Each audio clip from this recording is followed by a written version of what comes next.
தமிழில் என்ன இல்லை? கண்ணதாசன் ஒரு அருட்கொடை தமிழுக்கு. கண்ணதாசன் மிகச்சிறந்த கவிஞர் என்பதற்கு ஒரே ஒரு உவமை உங்களுக்கு சொல்லுகிறேன். நம் மத்திய அரசு அவருக்கு விருது கொடுக்கவில்லை.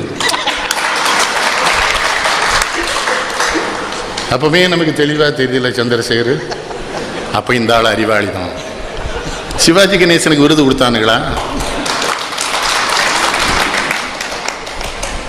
அழுகையில் படம் பார்ப்போரை அழவைக்கும் நடிக வேந்தே விழுமைய பொருளை எல்லாம் வெடிகளில் காட்டு மன்னா 7 கடல் உலகில் வந்து 8வது நின்று எழும் கலை கடலாய் நின்றா இனேனே. யாரு? கண்ணதாசன் பாடுவார் அவரை. சிவாஜி தொழுகையில் தொடங்கி அந்த தொடர்ச்சியில் ரசத்தில் ஒன்றாம் அழுகையை பற்றி பாடும் அருகதை எனக்கே உண்டும்பார்.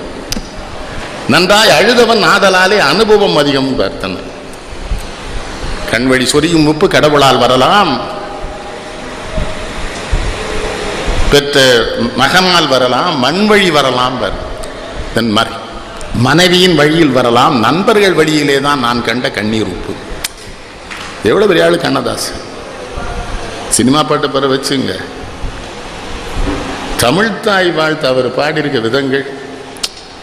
கதிர் வெடித்து பிழம்பு விட கடல் உதித்து சூடாற்ற முதுமை மிகு நிலப்பரப்பின் முதற்பிறப்பு தோன்றிவிட நதி வருமுன் மணல் தருமுன் நலம் வளர்த்த தமிழ் அணங்கே பதி மதுரை பெருவெளியில் பாண்டியர்கை பார்த்த விளையம்பார். நம்ம உலகம் சொல்றோம்ல, விஞ்ஞானத்தில் சூரியன் வெடிச்சது, அதில் உலகம் வந்து அது கதிர் வெடித்து பிழம்பு விட கடல் குதித்து சூடாற்ற முதுமை மிகு நிலப்பரப்பின் முதற்பிறப்பு தோன்றிவிட நதி வருமுன் மணல் தருமுன் நலம் வளர்த்த தமிழனங்க. என்ன எப்படி ஒரு மனுஷனை பாராட்டணும்னா, இறந்து போறவன் பூரா இறந்து போறான், சிலரை மட்டும்தானே காலமானாருங்கிறோம். ஏன்? அவர்கள் வாழ்ந்த காலத்தை அவர்கள் காலமாக மாற்றி வைத்து விட்டு இறந்து போகிறார்களே, அவர்கள் தான் காலமானவர்கள். ஆனால் உங்கள்கிட்ட ரொம்ப அன்பாக கேட்டுக்கிறேன், உங்க சித்தப்பா செத்தாருன்னா காலமானார்னு அடிக்காதீங்க. இந்த தமிழ்நாட்டில் இந்த சுவரொட்டி கலாச்சாரம் பெரிய சங்கடமாயிட்டு. என்ன பண்ணிக்கிட்டேன், இவன் ராமனுடைய தாய் கருப்பாயம்மாள் மரணமடைந்தாருங்க. யாரு ராமே, யாரு கருப்பாயம்மா, ஏன் செத்தா? தான் வாழ்ந்த காலத்தை தன் காலமாக்கியவர். தமிழை பார்த்து சொல்வாரு, தன்னை புகழ தன்னிடத்தோர் சொல்லில்லாத தமிழேம்பர். தன்னை புகழ தன்னிடத்தோர் சொல்லில்லாத தமிழே என் தாயே நின் பாதம் போற்றி நினைப்பிலெழும் அத்தனை வடிவம் என்று நிழலாக தோன்றிடினும் சிறிய நெஞ்சு நினைப்பு நிற்கு மதிப்பீந்து வாழ்த்தேன் உன் நிழல் கண்ட யானும். தமிழை முழுமையா பார்க்கல, நிழலை பார்த்தேங்கிறார். என்ன அவற்ற ஒரு சிறப்பு. நானும் அவரும் ஒன்று, பள்ளிக்கூடம் போகல. போயிருந்தா வாத்தியார்கள் எங்களை கெடுத்திருப்பாங்க. நல்ல வேலை தப்பிச்சு.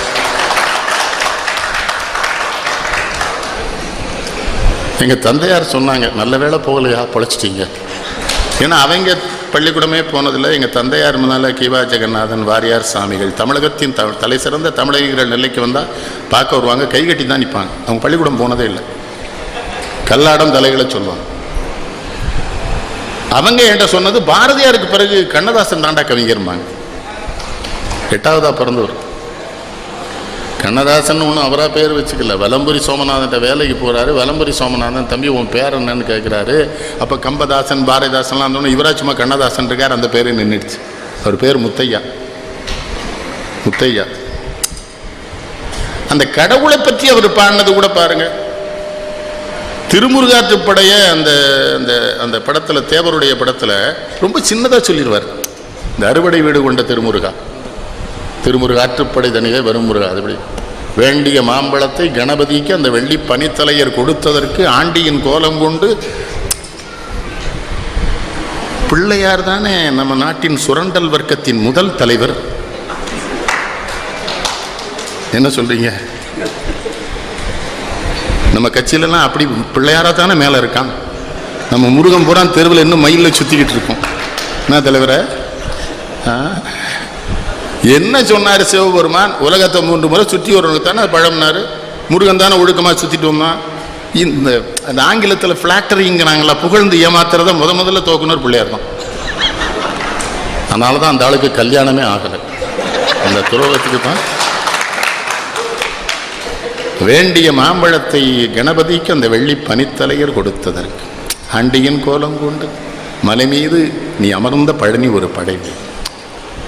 ஒரு பெரும் தத்துவத்தின் சாரெடுத்து நல்ல ஓமனம் மந்திரத்தின் பொருள் உரைத்து தந்தைக்கு உபதேசம் செய்த மலை எங்கள் தமிழ் திருநாடு பெற்ற சுவாமி மலை.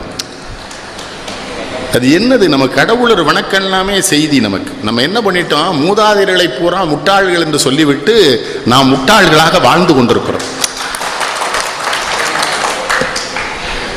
தந்தையே ஆனாலும் சரி, மகன் தந்தையை விட அறிவுடையவனாக இருந்தால் அந்த தந்தை அவனிடம் பாடம் கேட்கிற பொழுது முறையாக கீழே இருந்துதான் பாடம் கேட்க வேண்டும். குரு அவன் மகன் அல்ல என்று உணர்த்தியதுதானே முருகனும் சிவனும் நடத்திய அந்த விளையாடல். அது ஒரு பெரும் தத்துவத்தின் சாரெடுத்துள்ளார். நல்ல ஓமனும் மந்திரத்தின் பொருள் உரைத்து தந்தைக்கு உபதேசம் செய்த மலை. அதுல சிறப்பு இல்லை, எங்கள் தமிழ் திருநாடு பெற்ற சுவாமி மலை. என்ன அது? இல்லைன்னா திருவிளையாடல் எழுதுவார் பார்த்தீங்களா, தாய்க்கு ஒரு பழி நேர்ந்தால் மகற்கு இல்லையோ. யார்கிட்ட? சிவபெருமான்கிட்ட பானபத்திரர் பாடுவான், உங்க அம்மா தமிழுக்கு ஆபத்துடாங்க. சிவபெருமானுக்கு அம்மா தமிழ்னு சொன்ன ஒரே ஆள் கவியரசர் கண்ணதாசன். சிவபெருமானுக்கு அம்மா யாரு? எங்க அம்மாடா தமிழ் தாய். எனக்கெல்லாம் பெரிய வாய்ப்பு. எங்கள் அம்மா என்கிட்ட ரொம்ப அன்பாக இருந்தாங்க. நான் அவர் பின்னாலே தெரியணும். அந்த காலத்தில் போவேன். திருநெல்வேலிருந்து 200 அனுப்பாங்க. இப்போ 200 அப்போ 20,000 ரூபா. அது நான் ஒரு கிறுக்கு மாதிரி அவர் பின்னாலே போவேன். அவர் இத்தனை பெரிய கவிதை வடிவம் கொண்டவராக வருவதற்கு காரணம் அவருடைய ஆழ்ந்த கல்வி. இப்போ நிறைய பையங்க கவிதை எழுதுறாங்க. அவங்கள்ட்ட என்னுடைய வேண்டுகோள், நல்லா எழுதுங்க. அந்த புஸ்தகத்தை எங்கள்கிட்ட கொண்டு தராதிக்க, தாங்க முடியல அப்பா. திருவாசகமும் தேவாரமும் திருமாய்மொழியும் கம்பனும் வில்லியும் படிக்காமல் கவிதை எழுதாதே. அது உள்ள வாங்கி போட்டிருந்தா தானே கவிதை எழுதுகிற பொழுது சொல் வரும் உனக்கு. அதுல சில பையங்க நல்ல பையங்க என் கவிதையே எழுதி என்கிட்டே கொண்டு காட்டுறான். நான் என்ன பண்ணேன்? அதில் ஒருத்தன் சும்மா, அண்ணாச்சி இதெல்லாம் நம்ம கவிதைன்னா, அவன் நம்முடைய வாரிசாக உருவாகி கொண்டிருக்கிறான். நீ ஒன்று வருத்தப்படாது. திருவாசகம் முழுமையாக படிச்சிருந்தார். கம்பனை முழுமையாக உள்வாங்கி இருந்தார். அது செட்டி நாட்டுக்காரர்களுக்கே உண்டான பண்பு. இந்த நகரத்தார்களே அதெல்லாம் படிக்கணும். இப்போ எங்கள் வீட்டில எல்லாம் சிறு வயதில் தேவாரம் சொல்லணும்னா சாப்பிட முடியாது. காலைல தந்தையார் கூப்பிடுவாங்க, ஒரு திருவாசகம் சொல்லணும், தேவாரம் சொல்லணும், குடிச்சிட்டு நல்லா நெற்றி நிறைய திருநீர் விடணும். எல்லாத்தையும் முட்டாள்தனம்னு சொல்லி கொடுத்துட்டோமே. பிள்ளையார் முன்னால் தோப்புக்கரணம் போடுறோம்ல கணேசன், அதான் கணேசன்ட்ட தான் சொல்லணும். அதை இந்த 2 காதையும் இந்த செவி மடலை அடிக்கடி இழுத்து விட்டா புத்தி கூர்மையாக வேலை செய்யணும். இப்போ ஜெர்மனில் கண்டுபிடிச்சிருக்கான். அதை ஹிந்துவில் எழுதுறான். The German scientist are saying. ஒன்று செருப்பு கொண்டு அடிச்சானடா, உங்கள் ஒப்பனும் தாத்தாவும் இதைத்தான் அந்த காலத்திலே இப்படி இழுடா தினசரி 100. இவங்களுக்கு என்ன தெரியுமா? எதுவுமே ஜெர்மன் சேஸ் ரஷ்யா சேஸ்ன்னு சொன்னா தான் உள்ள இருக்கு. அதுக்கு தான் அந்த காலத்தில் அந்த கடுக்கன் போட்டு விட்டது 2 காதலையும். இப்போ அதை ஒத்த காதலை போட்டு அலையிறானே. என்னன்னு கேட்டால் அறிவு சமமாக இருக்க வேண்டான்றான். அப்படித்தானே? என்ன கவிங்கிறது? தெய்வ வடிவங்களை பாட வருகிற பொழுது கூட அவருடைய செய்தி, இறைவன்னா யாரு நமக்கு சொல்லி தருவார்? திருப்பதியில் போய் கோடிக்கணக்கில் உண்டியலில் போடுறான், அவன் கூட பெருமாள் வருவார். அவருக்கு தான் தெரியுமா இவன் எங்கே கொள்ளையடிச்சிருக்கான்னு. அவருக்கு ஒரே ஒரு அவருக்கு மகிழ்ச்சி. அவர் என்ன தெரிஞ்சுக்கிறாரு? இன்கம் டேக்ஸுக்கு கணக்கு சொல்றதுக்கு தானே இந்த பையனை கொண்டு போடுறான். அவன் இல்லைன்னா நமக்கு எங்கே போடுவான்? அதான் அர்த்தம். ஒரே நேரத்தில் கோடிக்கணக்கில் பணம் விழுது அவர் உண்டியல்ல. ஆனால் கண்ணதாசன் என்ன சொன்னார்? உள்ளோருக்கு செல்வங்கள் சொந்தம், அது இல்லாருக்கு உள்ளங்கள் சொந்தம். இல்லாத இடம் தேடி வருவான், நம் எல்லோருக்கும் தந்தை இறைவன். எவன் இல்லாதவனா அங்கதான் கடவுள் வருவான். ஏன்னா கடவுள் மோசமான இன்கம் டாக்ஸ் ஆஃபீஸர் இருந்தால் அவருக்கு தெரியும் இவெல்லாம். நான் கோயில்களுக்கு போறதே இல்லை, சாமி பிடிக்காதுன்னு இல்லை, கோயிலில் நடக்கிறத பார்த்தா நம்மளால தாங்க முடியல. பெரிய கள்ளச்சார வியாபாரியை கொண்டு அம்மன் முன்னால முதல்ல விட்டுறானே. அவன் இந்த முறம் சைஸுக்கு ஒரு மோதிரம் போட்டிருக்கான். அவன் போட்டிருக்கிற சங்கிலி எங்கேயாவது எக்கு தப்பா சிக்கிக்கிடுமா, அவ்வளவு நீளத்தில் சங்கிலி போட்டிருக்கிறான். அவன் முதல்ல நிற்கிறான். என்ன ராஜேந்திரன், நமக்கு தேவாரம் தெரிஞ்சா நம்மளை விட மாட்டேன்றான். ஆனால் எங்கள் ஊரில் பட்டர்கிட்ட கேட்டேன், ஏன்டா இவனையெல்லாம் முன்னால் கொண்டு விடுறேன்னா, எங்கள் ஊர் திருநெல்வேலி பார்த்தீங்களா, அவன் தாமிரபரணி தண்ணியை குடிக்கணும், ரொம்ப அறிவாக சொன்னான், அம்பாளுக்கு யாரெல்லாம் அயோக்கியன்னு காட்ட வேண்டாமாங்கிறான். என்ன அவளுக்கு தெரியாது பாரு. சொல்லடி அபிராமின்னு ஒரு பாட்டு எழுதியிருப்பாரு,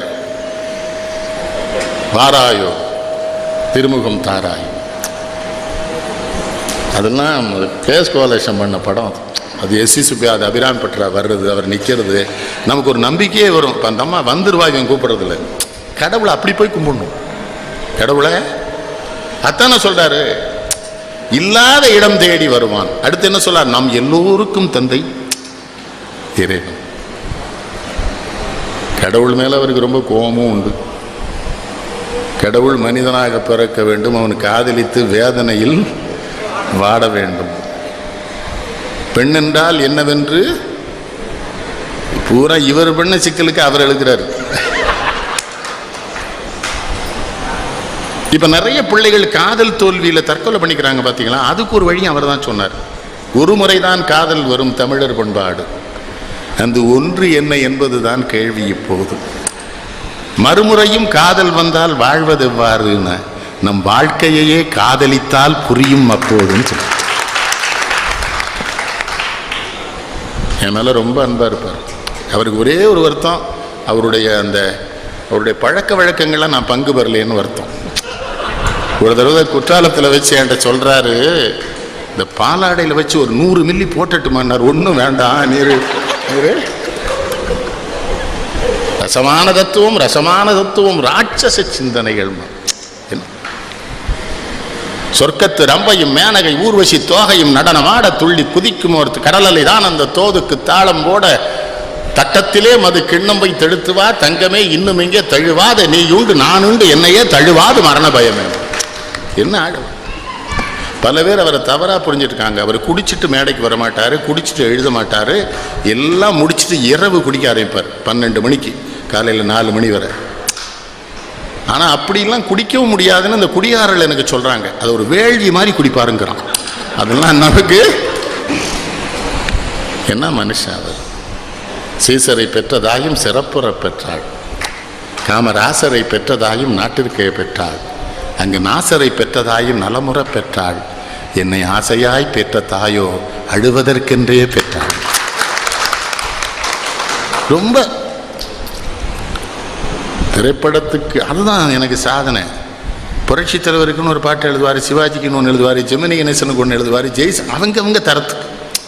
விஸ்வநாத இசைக்குன்னு ஒன்று, கேவி மகாதேவன் இசைக்குன்னு, ஸ்ரீதருக்கு வேற, பாலச்சந்தருக்கு ஒன்று. சொல்லட்டுமா, இறைவனின் திருவருள் இல்லாமல் எப்படி அவர் கவிஞராக இருந்திருக்க முடியும்? அதனால தான் கடைசியில் அந்த அவ்வளத்தையும் விட்டுட்டு இறை பக்கம் வந்தார். அதில் தானே அந்த அர்த்தமுள்ள இந்து மதம் எழுதினார். அதில் தானே உங்கள் பாலமணி கண்டனுக்கு ரொம்ப அவர் மேலே, எங்கள் உசிலம்பட்டி தேவருக்கு ரொம்ப பிரியம் கண்ணதாசன் மேலே. என்கிட்ட தினமணி வைத்தியநாத ஒரு தடவை தினமணியில் எழுதினார், ஐயாட்ட ஒரு சங்கடம், எல்லாரையும் ஜாதி சொல்லித்தான் கூப்பிடுவாருன்னு. அப்போ ஒரு தடவை, ஏன் ஐயர் உனக்கு என்ன வருத்தம்? இல்லை நீங்கள் எல்லாருமே அப்படி தானே கூப்பிடுறீங்கன்னாரு. அப்போ சொன்னேன், அந்த காலத்தில் எல்லாரும் ஜாதி பேரை வெளியில் போட்டிருந்தான், இப்போ எடுத்துகிட்டு எல்லா பயிலும் மனசுக்குள்ளே வச்சுருக்கான், அதுக்கு தாண்டா கூப்பிட்றேன். அதை ஒவ்வொருத்தனையும் ஏன்ட்டே வந்து கேட்குறானே, நீங்கள் நம்மளாங்கிறானே. என்னது நீ நம்மளாங்கிறான்? நம்மள்னா என்னது கேட்குறேன். அதுக்கு யாரை பயன்படுத்துகிறான்? பசும் பொண்ணாங்கிறான், தேவரான்னு கேட்குறான். காமராஜரா?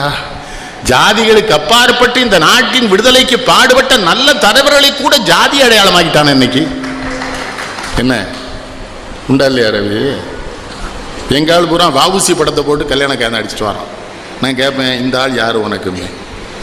நம்மாளமா செருப்பு பிஞ்சிரும்.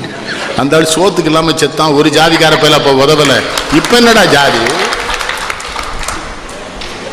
விருதுநகர் மண் தானே காமராஜரை தோற்கடித்தது. பிறகு என்ன, விருதுநகரில் பிறந்தவர்கள் காமராஜர் எனக்கு சொந்தம் என்று சொல்லுகிற தகுதியை என்றைக்கு அவரை அவர்கள் தோற்கடித்தார்களோ அன்றைக்கு அவர்கள் போயிடுச்சு அந்த உரிமை. எவ்வளவு பெரிய தலைவனை தோற்று. நாடொன்றே நாடி நின்ற நாடாரை நாடி நின்றேன் பார் கண்ணதாசன். நாடொன்றே நாடி நின்ற நாடாரை. நல்ல வேளை காமராஜுக்கெல்லாம் பிள்ளை இல்லை, கல்யாணம் இல்லை, தப்பிச்சிட்டார். பிறந்திருந்தான்னா, எம்ஜிஆருக்கு பிள்ளை இல்லை, எம்ஜிஆர் பிள்ளை இல்லாத நல்லதாக போச்சே. வாரியார் சாமிகளுக்கு பிள்ளை கிடையாது. ஒரு தடவை வீட்டில் சாப்பிட்டு போயிட்டேன், ஏன் சாமி உங்களுக்கு குழந்தை இல்லைன்னு. நான் போன ஜென்மத்தில் கடனே வாங்கலைன்ட்டார். கடன் வாங்குறோம் பூரா பிள்ளையா அவர் வாரியார் சாமியினுடைய நினைப்பு. ஆனா அவரை காப்பாற்றினது சின்னப்பத்தேவர் மட்டும்தான். அதான் கம்பனுக்கு ஒரு சடையப்ப வள்ளல், இந்த கண்ணதாசனுக்கு ஒரு சின்னப்ப வள்ளல். எந்த வீடு ஏலத்துக்கு வருதுன்னு அவருக்கு தெரியாது. அவரை மாதிரி சம்பாதிச்சவனும் கிடையாது. எனக்கு தெரிந்து ஒரு திரைப்படத்துறையில் ஒரு கவிஞன் வீட்டு வாசலிலே தயாரிப்பாளருடைய மகிழுந்துகள் காத்து கிடந்தது அவர் வீட்டில் மட்டும்தான். ஏவிஎம் கார், எல்லா காரும் நிற்கும். என்ன மகிழ்ச்சி எனக்கு அந்த எழுதுகிற முறை. தேவர் படம் போலீஸ்காரன் மகள் எழுத வந்துட்டாரு ஹனுமந்தராவ் தபலா, விஸ்வநாதன் ஹார்மோனியத்தோட ஒரு திண்டு போட்டிருப்பாங்க. இவருக்கு வந்து சாஞ்சிக்கிடுவார். இது என்ன ஸ்ரீதர், அவனுக்கு என்ன வேணும் அப்படிங்கிறார். ஸ்ரீதர் சொல்கிறாரு, அவங்க களவு மனம் பண்ணிக்கிறாங்க அந்த போலீஸ்கார மகனும் அந்த பணக்கார பையனும் பிள்ளையார் கோயிலில். என்ன பண்ண ஸ்ரீதர், மண் மலர் மட்டை எல்லாம் எழுதியாச்சு அப்படிங்கிறார். திரும்ப அப்படியே ஏதோ கேட்கும்போது விஸ்வநாதன் அப்படியே ஹார்மோனியத்தில் கை வைக்கிறார். பொன்னன் பேன் சிறு பூவன் பேன் எந்தனர் கண்ணன் பேன் வேறு, அது பாட்டுக்கு வருது. பஞ்சரநாசனம் எழுதிட்டே இருக்கிறார். என்னது, என்னை நீ அறிவா, இவனை நாம் அறிவோம், நம்மை நாம் அறிவோம் வேறு. அவர்பாடு ஒரு 10 சரணம். பின்னாலே போகிறேன் தேவர் படம். யாருக்கு? தலைவருக்கு, புரட்சி தலைவருக்கு.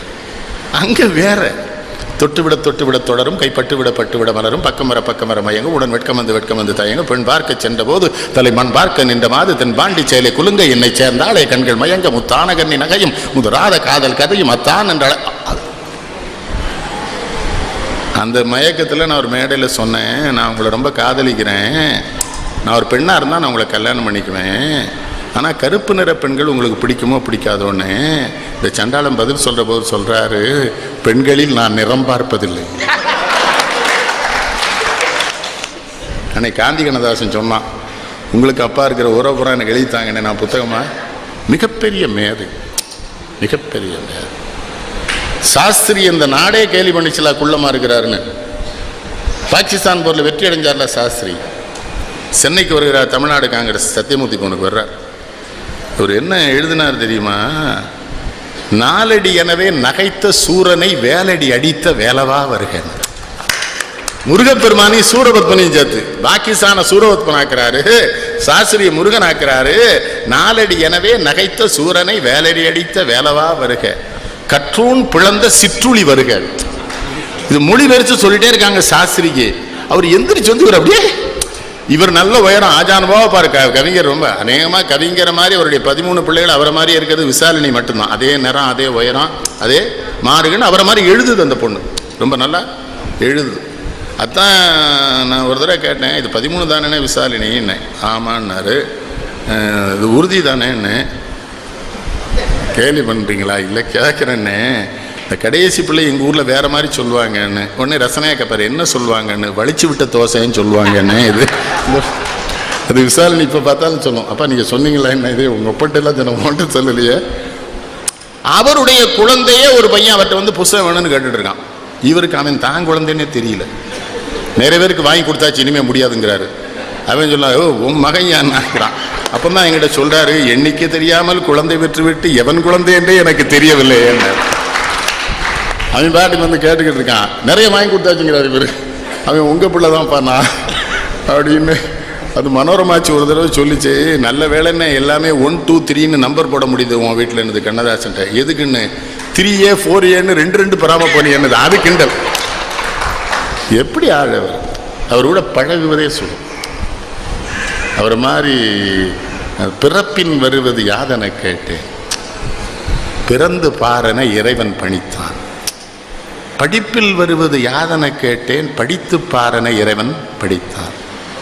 அறிவின் பின்னது யாதென கேட்டேன், அறிந்து பாரன இறைவன் பணித்தான். அன்பெனப்படுவது யாதென கேட்டேன், அழித்து பாரன இறைவன் பணித்தான். பாசம் என்பது எதுவென கேட்டேன், பகிர்ந்து பாரன இறைவன் படித்தான். மனையாள் சுகமெனில் யாதென கேட்டேன், மணந்து பாரன இறைவன் படைத்தான். பிள்ளை பெறுவது யாதென கேட்டேன், பெற்றுப்பார் என்று இறைவன் பணித்தான். முதுமை என்பது யாரென கேட்டேன், முதிர்ந்து பாரன இறைவன் பணித்தான். வறுமை என்பது யாதனை கேட்டேன் வாடிப்பாரன இறைவன் படித்தான். இறப்பின் பின்னது யாதனை கேட்டேன் இறந்து பாரன இறைவன் பணித்தான். இவ்வளவு சொல்லுவாரு. கடுத்து சொல்லுவாரு. இவன் உடனே ஆண்டவன்ட்ட கேட்டான், அனுபவித்தேதான் அறிவது வாழ்வனில் ஆண்டவனே நீ என்றான் என்றேன். ஆண்டவன் அருகே நெருங்கி வந்து அனுபவம் என்பதே நான் தான். என்ன அவர் கூட எல்லாம் வாழ கொடுத்து வச்சது நமக்கு. இந்த நல்லவர்கள் உறவு கிடைப்பதற்கே தவம் செஞ்சிருக்கும். கூடவே தெரியறதுலாம் சாதாரண விஷயமா? குடி வேற. அது ஒரு இந்த ஒரு கோப்பையிலே என் குடியிருப்புன்னு அவர் எல்லாம் தப்பா, அது ஒன்றும் கிடையாது. உமர் கய்யாமனுடைய பாடலை மொழிபெயர்த்து அவர் பாடினது அந்த படத்தில். அதிலே சொல்லுவாங்க, உமர் கய்யாம் பாடலின் மொழிபெயர்ப்பை கவிஞர் பாடுவார். நீ உடனே அவர் தன்னை எழுதியிருக்காரு. உமர் கய்யாம அவரு ஒன்று போல வந்திருக்காங்க. அதுக்கு என்ன பண்ண முடியும்? உமர் கய்யாம் குடியானம் தான். அரபு நாடுகளில் உங்களுக்கு தெரியும், மன்னரோ இளவரசரோ அரச குடும்பத்தை சார்ந்த யார் வந்தாலும் தெருவில் ஒருத்தன் இருக்கக்கூடாது. ஒரு தடவை இளவரசன் வருவான், உமர் கய்யாம் நடு ரோட்டில் உட்காந்துருக்கான்.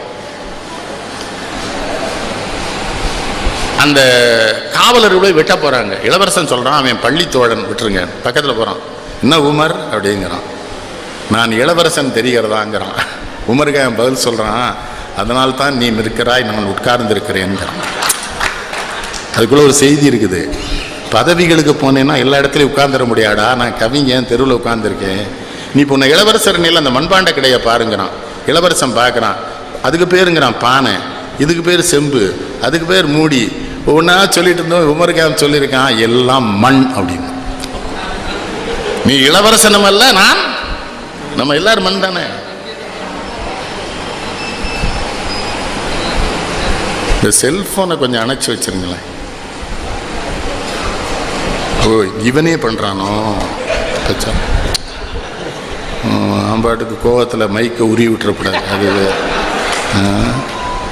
வேற யாரோ நினச்சேன், உள்ள யாரோ பண்ணுறாங்களோ. நல்ல கருவி அது, நல்ல கண்டுபிடிப்பு. ஆனால் ஒரு சபையில் வந்து அதை அணைச்சிடும். இல்லை அந்த சபையை விட்டு வெளியேறிடும். பண்பு அது. நான் ஒன்றும் எழுதி வச்சுட்டு வந்து பேசலை, அது வந்தால் தான் உண்டு எக்ஸ்டம் போகிறான். அது இடையூறு இருந்தால் நம்ம சிக்கல் சண்முக சுந்தரம் மாதிரி வெடி போட்டால் நாயனை வேலை செய்யாது. தில்லான மோனாம்பாள் நினைவு இருக்கா? அந்த பாட்டே மறைந்திருந்து பார்க்கும் மர்மம் என்ன, அழகர் மலை அழகா இந்த சிலை அழகா. யார்? பத்மினி. நாங்கள்லாம் ஒரு காலத்தில் அந்த அம்மாவை தான் நினச்சிட்டு இருந்தோம். என்ன பண்ண, அந்த அம்மா சிவாஜி கணேசனுக்கே கிடைக்கல, நம்ம என்ன பண்ண முடியும் ராஜேந்திர? சிவாஜிட்ட ஒரு தடவை சொன்னேன், ஏன்னா எனக்கு பத்மினியை ரொம்ப பிடிக்கும். என்ன பிள்ளை, என்ன நீ ரொம்ப பண்ணுற? இல்லைனா உனக்கு கிடைக்கல, எனக்கு பண்ணாங்க, நாங்கள் ரொம்ப அன்பு செலுத்தினோம். அவர் சொன்னார், எங்கள் அம்மா விட மாட்டேன்ட்டாங்கன்னார். ஒரு மிகப்பெரிய கலைஞன் அவன் விரும்பிய பெண்ணை கூட திருமணம் செய்ய முடியாத அளவுக்கு குடும்ப தடைகள் இருந்தன அந்த நாட்டில். என் நண்பர் கணேசன் சொல்றாரு, ஒரு 2வது மகன் வக்கீலுக்கு படித்தாரான், அங்கே ஒரு நாயுடு பிள்ளைய காதலிச்சார், நான் கல்யாணம் பண்ணி வச்சுட்டேன்னாரு. வாழ்த்துறேன் கணேசன். அதெல்லாம் அது அவளும் வக்கீல் அவனும் வக்கீல், அவனுக்கு பிடிச்சிருக்கு, அவன் தானே வாழ போகிறான். என்ன சொல்கிறீங்க? இப்போ என்னுடைய பையன் திரைப்படத்துறைக்கு போகும்போது என் மனைவி ரொம்ப ஆசையாக அனுப்பிச்சாங்க, பாலுமந்திராட்ட அசோசியேட்டாக. அப்போ என் மனைவிட்ட சொல்லிட்டேன், இந்த பாரு அங்கே அவன் யாரையும் காதலிச்சான் வச்சான்லாம் என்கிட்ட சொல்லக்கூடாது, நான் கல்யாணம் பண்ணி வச்சுனேன். ஐயோண்ணா அப்போ சினிமாவுக்கு அனுப்புறேன்ல. நான் அவன்கிட்ட சொல்லிட்டேன், நீ யாரை காதலிச்சாலும் அப்பாட்ட சொல்லியிருப்பான்னு சொல்லிட்டேன்னா அவன் அந்த வேலையே பார்க்கல, ஒழுங்காக இருந்துட்டான். இது குழந்தைகிட்ட அப்படி சொல்லித்தரணும். குழந்தைகிட்ட நீங்கள் மிரட்டினீங்கன்னு வைங்க, படிக்காது. தாய்மார்கிட்ட எல்லாம் சொல்கிறேன், 5 வயசுக்கு அப்புறம் பள்ளிக்கூடத்துக்கு அனுப்புங்க. என்ன பாவம் செய்து உங்கள் வயிற்றில் பிறந்துடுவாங்க சண்டாளங்களா. 3 வயசுலேயே அதை ஒரு ரிக்ஷாவில் தூக்கி போட்டு அதுக்கு ஒரு டை கட்டி ட்ராயரு பூட்ஸு. அந்த பிள்ளை சொல்லுது, எங்கள் தாத்தா ராமசாமி படையாச்சு ஒத்த வேட்டியோடு தானே அலைஞ்சான், எனக்கு எதுக்கு இத்தனை கட்டி விட்றேங்குது. திரும்பி சாயங்காலம் வரும்போது பூட்ஸு கழுத்தில் தொங்குது, டை கையில் இருக்குது, அதை டன்னு வருது. என்னான்னு கேட்டால், இந்த நாட்டு தட்பவெட்ப நிலைக்கு ஏற்ற உடையாக எனக்கு தந்திருக்கிற. பிள்ளைகள் மேலே அவருக்கு என்ன பாசம். காதலுக்கெல்லாம் அவர் எழுதின மாதிரிலாம் பாட்டு பையன் அவன் எழுதுனான். நான் பேச நினைப்பதெல்லாம் நீ பேச வேண்டும், ஒன்று போதுமே. நாளோடும் பொழுதோடும் உறவாக வேண்டும். நான் காணும் உலகங்கள் நீ காண வேண்டும். அடுத்து ஒரு செய்தி பாருங்க, நீ காணும் பொருள் யாவும் நானாக வேண்டும். அதான் பெண். எது? நான் காணும் உலகங்கள் நீ காண வேண்டும், ஆனால் நீ காணும் பொருள் யாவும். பாலோடு பழம் யாவும் உனக்காக வேண்டும். அதான் பெண்ணு. அவ சாப்பிடுவேன்னு சொல்ல, பாலோடு பழம் யாவும் உனக்காக வேண்டும். பாவை, நீ பாலும் பழமும் சாப்பிட்டு பசியாரிட்டேன்னு வச்சுக்க, பாவை உன் முகம் பார்த்து பசியார வேண்டும். பெண்களுக்கு சொல்றேன், இப்படி இருந்தீங்கன்னா பசி ஆறும். அவனை படுத்தப்படாது. உங்களுக்கு தான் சொல்றேன், ஆம்பளைகளுக்கும் உடனே கைதட்டாதீங்க. 2 பேரும் சேர்ந்ததான வாழ்க்கை. நமக்கு இவ தான் மனைவின்னு இறைவன் திட்டம் போட்டிருக்கான். அவன் மனைவியா வந்துட்டான். இனிமே வருத்தப்படப்படாது. அவ வருத்தப்படுறாளா? அவட்ட தனியா கேட்டா அவளுக்கு ரொம்ப வருத்தம் இருக்கும். ஒரு சமூக கட்டுப்பாட்டுக்காக சொல்ல மாட்டேங்கிறாவா. ஒரு பெருந்தன்மையா சொன்னா இந்த ஆள் வருத்தப்படுவான். என்னத்துக்கு? ஏதோ இந்த நாய்க்கு நம்மளை கொண்டு அது மனசுக்குள்ள நினைக்கிறா. ஓட்டுறாளா இல்லையா வண்டிய? அப்ப பாலோடு பழம் யாவும் உனக்காக வேண்டும் என்று சொல்வது பெண்ணால் மட்டும் தான் முடியும். ஏனென்றால் பெண் பிறக்கிற பொழுது பெண்ணாக மட்டும் பிறக்கவில்லை, தாயாக பிறக்கிறாள் என்பது தமிழ்நாடு. பிச்சை எடுக்க வர்றவன் எவனாவது அப்பா தந்தையன்னு கேட்கானா? அம்மா தாயன்னா கேட்கான். என்ன தலைவர?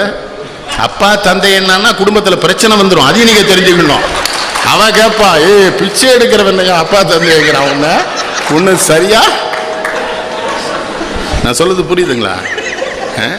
அப்போ பாலோடு பழம் யாவும் உனக்காக வேண்டும் என்று சொல்லுகிற இடத்தில் அவள் காதலி அல்ல, மனைவி அல்ல, தாய். ஒரு தாயாக இருப்பதனாலதான் சொல்றா, பாவை உன் முகம் பார்த்து பசியார வேண்டும். அடுத்து சொன்னா பாருங்க, அதான் மனதாலும் நினைவாலும் தாயாக வேண்டும். யாரு? நானாக வேண்டும். அடுத்து சொன்னா மடி மீது விளையாடும் சேயாக வேண்டும், நீயாக வேண்டும். என்ன அதுக்குள்ள என்ன செய்தி? மடி மீது விளையாடுகிற சேயாக காதலனை கணவனை பெண்கள் கொண்டாடினால் தானே மடி மீது சேய் விளையாடும். என்ன என்னமோ ஒருத்தருமே ஒன்றும் பண்ணாத மாதிரி நான் சொல்ற மாதிரி சிரிக்கிறாங்களே, அது அயோக்கியத்தனமா இல்லை? என்ன ராஜேந்திர, இவ்வளவு பெரிய அயோக்கியத்தனம் நடக்கும் ஊர்ல, அவங்க பாட்டு சிரிக்கிறாங்களே, என்ன அர்த்தம்? என்னமோ நெல்லைக்கண்ணனுக்கு வேலை சொல்லி இல்லாமல் இங்கேருந்து வந்து சந்திரசேகரன் கூட்டம் மாதிரி, செல்லத்துறை கூட்டம் மாதிரி நம்ம வாழ்க்கையை சுவைப்பதற்கான வழிவகைகளை அவன் சொன்னான் கண்ணதாஸ். ரசிக்க வேண்டாமா வாழ்க்கைய? இந்த உன்னை காணாத கண்ணும் கண்ணல்லன்னு நினைக்கும், உன்னை எண்ணாத நெஞ்சும் நெஞ்சல்ல, நீ சொல்லாத சொல்லும் சொல்லல்ல, நீ இல்லாமல் நானும் நானல்ல. அதான் பொண்ணு, அதான் பெண்ணு. நீ இல்லைன்னா நான் இல்லடா பாப்பம்பள. இவன் தான் என்ன சொல்லணும்? கல்யாணம் ஆகி 20 வருஷம் வாழ்ந்திருக்கான், 2 பிள்ளை பத்திருக்கிறான். அப்புறம் நம்மகிட்ட சொல்றான், அண்ணாச்சி எனக்கு தென்காசியில தான் பொண்ணு பார்த்தாங்கிறான். இவனை செருப்பால் அடிக்கணுமா வேண்டாமா? இல்லை, அவ தான் 20 வருஷம் பிள்ளை 2 தென்காசி தான். அவ என்ன சொல்ல தெரியுமா? எனக்கு மதுரையில தான் மாமா டாக்டர் மாப்பிள்ளை பார்த்தாங்க. ஏன் விதி? உடனே சொல்லலாம், என்ன நீ மட்டும் சொன்ன? அதான் உன்னை காணாத கண்ணும் நீ சொல்லாத சொல்லும் சொல்லல்.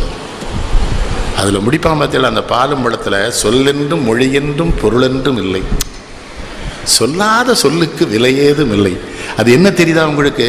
கண்ணோடு கண்ணினை நோக்கோக்கின் வாய்ச்சொற்கள் என்ன பயனும் இல்லைன்னாலாம் வள்ளுவன் அதான சொல்றாரு. சொல்லாத சொல்லுக்கு சொல்லவே வேண்டாண்டா. அது அது இப்ப வேற மாதிரி எழுதலாம். கண்ணும் கண்ணும் கொள்ளையடித்தால் நினைப்பாட விளங்கா பயிலுவா நோக்கியாங்க.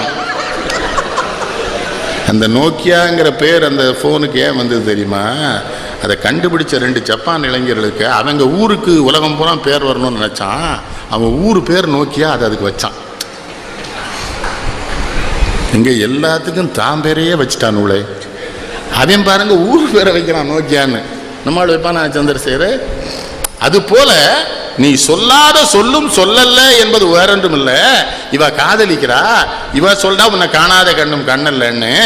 அவன் ஒரு பார்வை பார்க்கிறான் பார்த்தீங்களா, அது இவளுக்கு புரியுது. நீ சொல்லாத சொல்லும் சொல்லல்ல, நீ கண்ணால சொன்னடா, நான் புரிஞ்சுக்கிட்டேன். இங்க நீ ஒரு பாதி நான் ஒரு பாதி, இதில் யார் பிரிந்தாலும் வேதனை பாதி. காலங்கள் மாறும், காட்சிகள் மாறும். அது என்ன தெரியுமா? நாம் எத்தனை வயதாகி முதிர்ந்தாலும் நமக்குள்ளே இந்த காதல் இருக்க வேண்டும். காலங்கள் மாறும், காட்சிகள் மாறும், காதலின் முன்னே நீயும் நானும். கி ராஜநாராயணன் இருக்காங்கல்ல, எழுத்தாளர், எங்கள் இடச்சவல் நாயனா, அவங்க மேலே எனக்கு என்ன பிரியம் தெரியுமா? அவளுக்கு இப்போ 90 வயசாச்சு. அவங்க துணைவியாருக்கு ஒரு 87 வயசு இருக்கும். நம்ம மல்லிகைப்பூ வாங்கி கொண்டு கொடுத்தா கூப்பிட்டு அவர் தான் தலையில் வைப்பார் சந்தோஷமா. பாடுறா, நான் இன்னும் அவளை காதலிச்சுக்கிட்டு இருக்கேன் பாரு. அதைத்தான் அவர் சொன்னார். காலங்கள் மாறும், காட்சிகள் மாறும், காதலின் முன்னே நீயும் நானும். ஒரு தெய்வம் இல்லாமல் கோயிலும் இல்லை, ஒரு கோயில் இல்லாமல் தீபமும் இல்லை. நீ எந்தன் கோயில், நான் அங்கு தீபம். அதான் பெண்ணுடைய அறிவு. நீ கோயில் தான், ஆனால் நான் வந்ததுக்கு அப்புறம் தான் உனக்கு வெளிச்சம் வருங்க. அதுக்குள்ள அவ சொல்ற செய்தி வேற. நீ கோயில் தான், ஆனால் இருட்டாத்தான் இருப்ப. பெண்ணு தீபமா வந்த அத்தானே நம்ம பெண்கள் பெரியவங்க சொன்னாங்கல்ல, வீட்டுக்கு விளக்கேற்றி வைக்க ஒரு பெண்ணை கூட்டு வந்தோம்னு. நீ எந்தன் கோயில், நான் அங்கு தீபம். தெய்வத்தின் முன்னே நீயும் நானும் வேறல்ல. அதுதான் காதல். நம்ம காதலை தெய்வம் அங்கீகரிக்கணும். புரியுதா? எங்க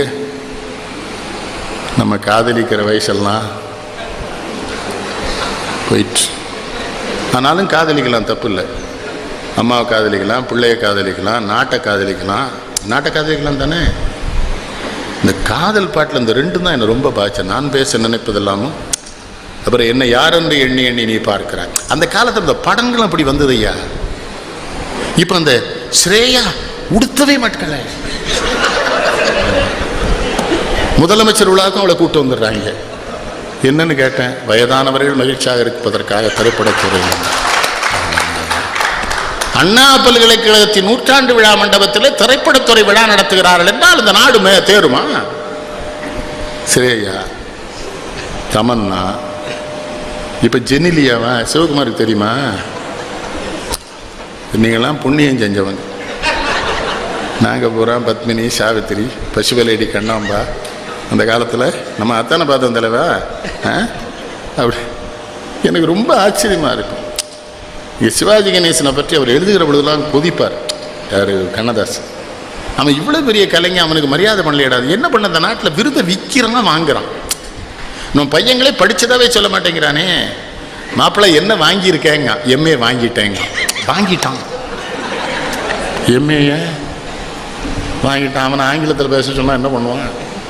என்னது ஆங்கிலத்தில் அவனை பேச சொல்லுங்க. தாய்மாமனுக்கு இங்கிலீஷ் கேட்குறேன். அன்றைக்கு ஒரு போஸ்ட் கிராஜுவேட்டை மதர் அங்கிள்ங்க. மெட்டர்னல் அங்கிள்னு அவனுக்கு தெரியல, ஃப்ரெட்டர்னல் அங்கிள்னு அவனுக்கு தெரியல. இவன் என்ன எம்ஏ படித்து தாலி அறுக்க. இப்போ இந்தியாவில் விருது கொடுக்குறேன்னு சொல்ல மாட்டேங்கிறானே அரசாங்கம். பத்திரிகையில போடுற மத்தியில இன்னன்னார் இந்த வருடம் விருது வாங்கியிருக்கிறார்கள். அதுக்கு என்ன அர்த்தம்? அரசாங்கத்தில் இருக்கிறார்கள், இவர்கள் வாங்குகிறார்கள். அதான் நான் ஒரு பெரிய கவிஞனை தமிழ்நாட்டில் வச்சுட்டு மேடையில் சொன்ன, விருதுகள் அனைத்தும் அவரே வாங்கினார், மரணம் மட்டும் தானே வந்ததுன்னு. மரணத்தை வேணாது வாங்குவானா? அதான வாழ்க்கை என்பது வியாபாரம்னர். வரும் ஜனனம் என்பது வரவாகும், மரணம் என்பது செலவாகும். போனால் போகட்டும் போடா. இந்த பூமியில் நிலையாய் ஒன்றும் இல்லை. இதை சினிமா பாட்டாக நினைக்கக்கூடாது. நம்ம நாட்டை ஆள வர்ற தலைவன்லாம் இதை நினைச்சான்னா தப்பு பண்ண மாட்டான், ஒழுக்கமா இருப்பான். செத்து போவோன்னு ஒரு வேலைக்கு நினைப்பு இல்லையே, இருப்போன்னு நம்புதாங்க. என்ன செத்துருவோண்டா, விட்டுவிட போவதையும் விட்டுவிட்ட உடனே உடலை சுட்டுவிட போகின்றார் சுற்றத்தார் பட்டது எந்நேரமும் சிவனை ஏற்றுங்கள். பட்டினத்தார் சொல்றார், இல்ல உயிர் போயிடும். பொண்டாட்டி வச்சுக்கிடுவாளா கைமணி? எத்தனை தடவை முத்தம் கொடுத்துருப்போம் சண்டாளிய, எத்தனை தடவை கொஞ்சம் இருப்போம், எத்தனை சேலை வாங்கி கொடுத்துருப்போம். அழுவா எடுக்கத்தான் ஏற்பாடு பண்ணுவான். வச்சிருப்பாளா? என்ன மன்னிச்சுக்கிடுங்க. இல்லை மகன் தான் எங்கள் அப்பா என்னோட படிக்க வச்சார், ஆளாக்கினாரு, எனக்கு 1 கோடி ரூபாய் சொத்து வச்சிருக்காரு, எங்கள் அப்பா இருக்கட்டும்மாண்ணா. அழுதுகிட்டே சொல்லுவான், மாமா ஏற்பாடெல்லாம் பண்ணிட்டேலாமா. இல்லை இன்னொரு கேடு, 2 கோடி ரூபாய் சொத்து சேர்த்து வச்சிருக்கான் அந்த கவுண்டன். அவனை சுடுகாட்டில் கொண்டு வச்சு அந்த 1.5 பவுன் மோதிரத்தை வெட்டி எடுத்துட்டானுங்களே. எடுக்கானா இல்லையா? அழுதுகிட்டே அந்த பையன் சொல்கிறான், பெரிய பையன், மாமா அந்த மோதிரம் எங்கள் ஊரில் என்ன பண்ணானுவோ, வெட்டும்போது விரலையும் வெட்டிட்டானுவோ. அவனுக்கு விரலை வெட்டினது வருத்தம் இல்லை, நான் பார்த்தது வருத்தம். இந்த சண்டாளையும் பார்த்துட்டானே, உலகம் பூரா சொல்லுவானடா விரலை வெட்டிட்டோம்னு ஒருவே என்கிட்ட சொல்றான், மாமா அவளுக்கு வலிக்காதுங்க. டே சண்டாளப்பா, அவனுக்கு எவ்வளவு கொழுப்பு இருக்கும். அதானே சொன்னாரு, இந்த பூமியில் நிலையாய் வாழ்ந்தவர் யார்? வந்தது தெரியும், போவது எங்கே, வாசல் நமக்கே தெரியாது. அடுத்து சொன்னா பாருங்க, அதான் அறிங்க, வந்தவரெல்லாம் தங்கிவிட்டால் இந்த மண்ணில் நமக்கே இடம் ஏது. கொஞ்சம் கற்பனை பண்ணி பாருங்க. டாக்டர்கிட்ட எல்லாம் கேட்குறேன், ஒழுக்கமா கொலை செய்கிற வேலையை நீங்கள் தொடர்ந்து செய்ய வேண்டுமா? நான்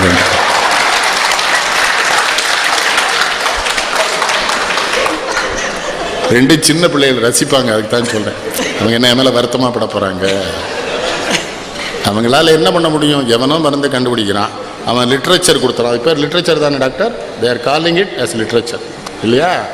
நீங்கள் இலக்கியம் நினைக்கிங்க, மருந்தை பற்றி எழுதி கொடுக்குறான் பாருங்க, அதையும் லிட்ரேச்சர் தான் சொல்கிறான். இவங்க என்ன பண்ணுறாங்க, நல்ல கவனிங்க. எனக்கு மருத்துவ வழி வழக்கறிஞர்கள் ரொம்ப பிடிக்கும். ஒருத்தர் பார்த்தோன்னே கேட்பாங்க தெரியுமா, ப்ராக்டிஸ் எப்படி இருக்குன்னு கேட்பாங்க. ஆனால் இவங்ககிட்ட கேட்குறாங்க, ப்ராக்டிஸ் எப்படி இருக்குன்னு. தினசு 100 பேர் வர்றான், மாற்றி மாற்றி மருந்தை கொடுத்து பார்க்கத்தான் செய்கிறோம், நடக்கு. வக்கீல்கிட்ட கேட்டால் என்ன சொல்கிறான், நிறைய கேஸ் வருது, எல்லாமே அப்பீலுக்கு கொண்டு போயிருவேன். இது என்ன அப்பீலான, ஐ ஆம் பிராக்டிசிங் அப்படிங்கிறான். சொல்லணும் இல்லையா? அதைத்தான் சொல்றார், வந்தவர் எல்லாம் தங்கிவிட்டார் இந்த மண்ணில் நமக்கே. கூக்குரலாலே கிடைக்காது அந்த கோட்டைக்கு போனால், ஆண்டாண்டு காலம் அழுது புரண்டாலும் ஆண்டார் வருவரோ மாநிலத்தில் தமிழ். அதைத்தானே கண்ணதாசன் காப்பி அடிச்சார். நான் சொல்லது, வாங்கி வாங்கி உள்ள வச்சிருந்தான் அந்த சண்டான். அவரோட எல்லாம் வாழ்றதே ஒரு பெரிய சுகம். தென்காசி திருவள்ளுவர்களுக்கு கூட்டு போயிருக்கோம், பேசுறார். அவருக்கு திருமணம் ஆயிடுதான், முதல் திருமணம். முதல் இரவில் மனைவிட்ட போய் ஒரு பேசினாராம், அதை ரசித்து சொல்கிறார். என்னை பிடிச்சிருக்கான்னாராம். அந்த அம்மா தலையாட்டிச்சான். நான் நிறமாக இருக்கேனான்னாராம், அதுக்கும் தலையாட்டிச்சான். என் கவிதை எல்லாம் தெரியுமான்னு அதை தலையாட்டிச்சான். நான் என்ன கேட்டாலும் தலையாட்டிகிட்டே இருந்தா அப்புறம்தான் தெரிஞ்சுது, இவளோடு நான் ரகசியம் பேச வேண்டும் என்றால் அதை பக்கத்து வீட்டுக்காரனும் கேட்பான் என்று. அந்த அம்மாவுக்கு காது கேட்காது, முதல் மனைவிக்கு. இந்த சண்டாளன் அதை அப்படி கிண்டல் அடிக்கிறார். இது அதே மாதிரி, கண்ணிலே இருப்பது என்ன கன்னிகளமானே, காவியமோ ஓவியமோ கன்னிகளமானே, சின்ன இடை மின்னல் என்றால் கன்னிகளமானே, தென்றல் தந்த சீதனமோ கன்னிகளமானே. அம்பியாவதில் ஒரு பாட்டு பானுமதி அம்மா பாடும். இவர் சென்னையில் பேசுகிறார் கூட்டத்தில், சின்ன இடை மின்னல் என்றால் கன்னியிழமானே, தென்றல் தந்த சீதனமோ கன்னியிழமானே என்று நான் கவிதை எழுதினால் அதை பாடுகிற நடிகையின் இடுப்பு யானை தண்டிக்கு இருக்கிறதுங்கிறார் பானுமதி. ஆனால் அது நீலகண்ட ரொம்ப புத்தாலித்தனமாக பண்ணியிருப்பார். பானுமதியை பாட விட்டு ராஜ சொல்லச்சனை ஆட விட்டுருவார். பானுமதியால் ரசிகன் யாந்தாள். வாழ்க்கையை சுவைச்சு சுவைச்சு ரசிச்சு ரசிச்சு தோல்வி வரும்போது கூட துவழலை அவர். தோல்வி அடைந்தவனெல்லாம் துவழாமல் மீண்டும் துறைகளிலே வெற்றி பெறுவதற்கு காரணமாக அவன்தான் பாட்டு தந்தான் சொல்றானே எல்லாரும். மயக்கமா கலக்கமா. கே.எஸ். ரவிக்குமார் டைரக்டர் சொல்றான், ஊருக்கு போயிடணும், பிச்சை எடுத்தாச்சு, பசின்னு முளைக்கும் இந்த பாட்டை கேட்டேன். வாலி சொல்றாரு, திருச்சிக்கு போயிடணும்னு நினைச்சேன், இந்த பாட்டை கேட்டேன். மயக்கமா கலக்கமா, மனதிலே குழப்பமா, வாழ்க்கையில் நடுக்கமா. வாழ்க்கை என்றால் 1000 இருக்கும், வாசல் தோறும் வேதனை இருக்கும், வந்த துன்பம் எதுவென்றாலும் வாடி நின்றால் ஓடுவதில்லை. எதையும் தாங்கும் இதயம் இருந்தால் இறுதி வரையில். இப்போ நான்லாம் நிம்மதியாக இருக்கிறது எப்படி? என்ன ராஜேந்திரன், நம்ம நிம்மதியாக இருக்கலாமா? ராஜேந்திரனுக்கு 45 வருஷமாக அந்த கட்சிக்கு பாடுபட்டேன், பாதி சொத்தை விற்றேன், கண்டுக்கிடவே மாட்டோம்ட்டானே. நான் கலங்கலையே. நான் என்ன பண்ணேன், அப்போ தான் ஆண்டவன், எங்கள் தந்தையார் சொல்லுவாங்க, ஒரு கதவை அடைக்கிற பொழுது இன்னொரு கதவை ஆண்டவன் திறந்து வைத்திருப்பான். நீ மூடிய கதவை தட்டி கொண்டிருந்தால் முட்டாள், இன்னொரு பக்கம் திரும்பி பாருனாங்க. அப்போ தான் தமிழ் தாய் எந்த அரியணையை என் இயக்கம் எனக்கு தரவில்லையோ அந்த அரியணையை உலகம் பூராவும் போட்டு அதிலே என்னை அமர வைத்து என் தாய் தமிழ் என்னை அழகு. அன்னைக்கு குவைத்துக்கு போயிருந்தேன். துபாய் விமான நிலையத்தில் யாழ்ப்பாணத்து இளைஞர் 2 பேர் தமிழ் கடல் ஐயா எங்களோட தேநீர் அருந்துவீர்களான்னு கேட்குற பொழுது திரும்பினல்ல, எஸ்கலேட்டில் அடித்து குப்புற விழுந்துட்டேன். துபாய் விமான நிலையம் பூரா ரத்தம், எல்லாரும் பயந்துட்டாங்க. கூட தமிழறிஞர் 87 வயது மதிவாணன் ஐயா வந்திருந்தாங்க. ஐயா குருதி கொட்டுகிறதுன்னாரு. ஒன்றும் பயமில்லை, பயப்படாதீங்க. அந்த அரபு மருத்துவர்கள் வந்து ஸ்ட்ரெச்சரில் பண்ண, நான் நடந்தே வருவேன். ஐயா யூஆர் அட்டமண்ட் அப்படின்னு அவன் நோ நோ நோ அல்லாஹ் தஆலா இஸ் வித் மீன்னு. உங்கள்கிட்ட சொல்கிறேன், கடவுளை நம்புங்க முழுமையாக. 500 ரூபாய்க்கு செருப்பு வாங்கி வாசலில் விட்டுட்டு பிள்ளையார கும்பிடவே மாட்டேங்கிறோம். 5 கரத்தனை யானை முகத்தனை மாப்பிள்ளை செருப்பு பத்திரமா இருக்கும்ல. இந்தின் இளம்புரை அவர் பிள்ளையார் என்ன சொல்லார், அந்த செருப்பாலே இந்த நாய் அடிச்சு வெளியே விரட்டுங்கடா. நாய் நாய் அங்கொரு கண்ணும் எங்கொரு கண்ணும் ஆலய வழிபாடு இல்லைம்பார். நினைவு இருக்கா? தெய்வம் இருப்பது எங்கே சொல்வார், அங்கொரு கண்ணும் இங்கொரு கண்ணும் ஆலய வழிபாடு, தெய்வம் இருப்பது எங்கே இல்லையா? நான் அல்லாஹ் தஆலா என் கூட இருக்காருங்க. அரபு டாக்டர் சொல்லலாம், I want allow you to fly today mister Kannan, you must fly by morning it's well no I must go. பெரிய பேண்டேஜ் இங்கே பேண்டேஜ் இங்கே பேண்டேஜ்லாம் போட்டால் நான் ஹோமியோபதி மருத்துவம் நானே எடுத்துக்கிறேன். அவருக்கு தெரியாது. கிளம்பி அப்படி இங்கே வந்த உடனே எல்லாத்தையும் பிச்சு போட்டேன். மெர்க்சோல்னு ஒரு மாத்திரை போட்டேன். விமானத்தில் ஏறிட்டேன். குவைத்தில் 300 நண்பர்கள், ஒருத்தருக்கும் தெரியாது. மறுநாள் கூட்டத்தில் இந்த பெரியவர் சொல்லிவிட்டார், குருதி கொப்பளிக்கு ஐயா விழுந்து கிடந்தாங்க. நான் எந்திரிக்க போகிறேங்க, 5 பேர் நம்மளை அமுக்குறான் எந்திரிக்க விடாம. விட்றா நான் எந்திரிச்சிடுவேன், நீ எங்கேண்டா பதறீங்க? நம்ம தமிழ்நாட்டுக்கு பெரிய பலவீனம் அது. இவனும் பயந்து அடுத்தவனையும் பயப்பட வச்சு உழிக்கிறதுலே வேலை இவனுக்கு. நான் எந்திரிச்சு நடந்துட்டேன். அவன் என்ன அந்த அரபு விரும்பிட்டான்னா, அல்லாஹ் தஆலா இஸ் வித் மீன் அல்ல, let him go, he believes காடுங்கிறான். இஸ்லாமியர்கள் மேலே எனக்கு என்ன மரியாதை தெரியுமா? நம்ம மாதிரி அவங்க போலியாக இருக்க மாட்டாங்க கடவுள் விஷயத்தில். டெல்லியில் ஒரு தடவை அரபிய இளவரசர் 2 பேர் வந்துட்டாங்க. நம்ம காவல்துறை அதிகாரிகள் கூட ஜும்மா மஸ்ஜிதில் தொழுகைக்கு கூட்டு போகிறாங்க. இவங்க போனோடனே 5000 பேர் ஏற்கனவே தொழுதுட்டு இருக்கான். நம்ம அதிகாரிக்கு விவரம் தெரியுமா, முன்வரிசை கூட்டு போகிறான். அந்த அரபி இளவரசர்கள் சொன்னால், இல்லை இது இறைவனை தொழுகிற இடம், நாங்கள் இளவரசன்லாம் கிடையாது, சாதாரண புழு, இன்னும் பின்னால் படுத்து தொழுவோம். நம்மள விஐபி தரிசனம்னு கூட்டு போகிறானே. விஐபின்னா என்னன்னு உங்களுக்கு தெரியுதா? வெரி இன்டீசன்ட் பர்சனாலிட்டிஸ்னு அர்த்தம். இல்லை சந்திரசேகர், நான் சொல்ல உண்மையா இல்லையா? ஒரு 6000 பேர் இருக்கிற இடத்துல என்ன கொண்டு தனியாக நாற்காலி போட்டு உட்காந்து வச்சா நான் உட்காரலாமா? அது கேவலம் தானே, எனக்கு அசிங்கம் தானே, அநாகரிகம் தானே, நம்மகிட்டத்தானே இருக்குது. அதனால தான் அங்கே ஒரு கண்ணும் இங்கே ஒரு கண்ணும் ஆலய வழிபாடு இல்லை. என்ன சொல்றாரு, கோயிலுக்கு போனால் மனசு ஒருமைப்படும் என்றால் கோயிலுக்கு இல்லைன்னா போவார். என்ன திருப்பதிக்கு என் நண்பன் ஒருத்தன் 30 வருஷமாக போயிடுறான். ஜனவரி 1ஆம் தேதி. ஏன்னா அவர் வெங்கடாஜலபதி பிரிட்டிஷ்காரர் பார்த்தீங்களா. நம்ம ஆட்கள் போனா ஜனவரி 1ஆம் தேதி போயெல்லாம் சாமியை கும்பிடாதீங்க, எனக்கு அவமானமாக இருக்குது. அது உங்கள் ஒப்பே வருஷப்பிறப்பாது, நம்மளை அடிமைப்படுத்தி வருஷப்பிறப்பு. அதையும் போட்டும் சர்ச்சுக்கு நீ தமிழ் வருஷப்பிறப்படைக்கு முருகனை கும்பிடு, தமிழ் கடவுளை கும்பிட ஜனவரி 1 கியூவில் நிற்கான்ல. நம்ம கோயிலையும் திறந்து வைத்தான். 30 வருஷமாக போகிறான். நான் கேட்டேன், வெங்கடாஜலபதி எப்படி மாப்பிள்ளை இருக்காருன்னு. 2 பக்கம் கனமாக இருக்குது, நடுவில் ஒரு வேட்டி தெரியுதுன்னா. அப்படி இருக்க மாட்டாரேன்னு. இவன் போகும்போதெல்லாம் அந்த பட்டாச்சாரியார் பின்பக்கத்தையே பார்த்துருக்கான், பெருமாளையே பார்க்கணும்.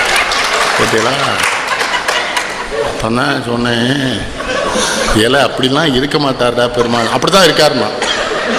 இவனுக்காக அந்த வருஷம் கூட போனால் அவன் சொல்கிறான், எங்கே கும்பிட விடுறான் மாமா, ஜருகண்டின்னு தள்ளுறானா. நான் இந்த பேதியில் போவான் பின்பக்கத்தையே பெருமாள்னு 30 வருஷம் கும்பிட்டுருக்கேனே.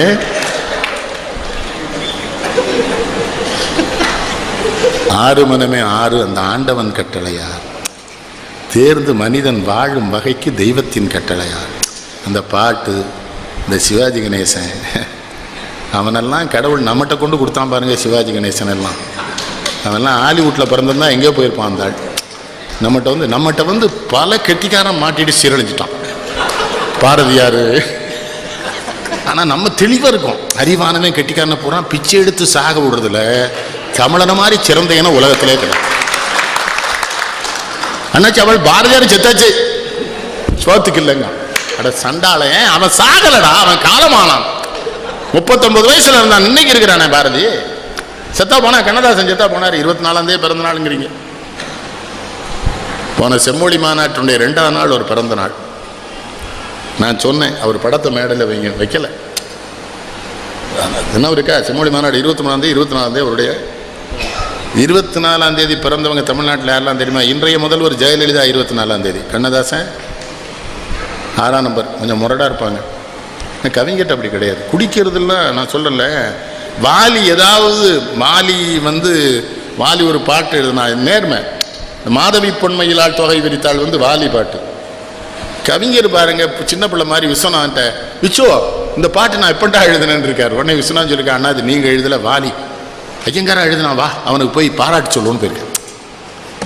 இப்போ வாலி சொல்கிறாரு, நான் அது வேற மாதிரி வாலி விழாவில் சொன்னேன், என் பாட்டில் மயக்கம் ஏற்படுகிற பொழுதெல்லாம் எனக்கு மயங்குவதற்கு பாட்டில் அளிப்பார் கண்ணதாசன். வேட் 69 மைண்ட் போகிறான், இந்த ஐயங்கார் சாப்பிட்றான், இந்த பாட்டு சூப்பராக போகிறான், அவரை ரொம்ப நன்றி அண்ணா. யாரு? வாலி. போட்டியில் பாருங்க, இன்னொருவன் வளரக்கூடாது, இன்னொருவன் வர, அந்த நேரத்தில் அவர்கிட்ட கிடையாது, குழந்தை மாதிரி அவர். அவன் எழுதின பாட்டுன்னு தெரிஞ்சா போய் பாராட்டணும்ல, மனசு வரணும்ல. இப்போ மாட்டேங்கிறானே, முதல்ல இப்போ பாட்டை எழுத மாட்டேங்கிறான், அது வேற விஷயம்னு வச்சுக்கிடுங்களேன். இப்போ பாட்டாக எழுதுறானுங்க, சில விட சொல்லக்கூடாது. இப்போ அந்த பையில வேற வருத்தம் போயிடுவான், ஐயா வாழைப்பாடிக்கும் போய் எங்களை சொல்லிட்டாருன்னு. ஒரு பேர் இருக்கான், ஐயா என் கவிதையை எடுத்து ஒரு பாட்டில் எழுதியிருக்கான். எழுதிட்டு என்ன பண்ணுவானா, அந்த அறைக்குள்ளே இருந்து நெல்லைக்கண்ணன் ஐயாவுக்கு நன்றி நன்றின்னு போனான். அப்துல் ரஹ்மான் கவிதை எடுத்து பாட்டு எழுதுறது, நெல்லைக்கு அப்துல் ரஹ்மானுக்கு நன்றிங்கிறது என்ன ஒழுங்கினது.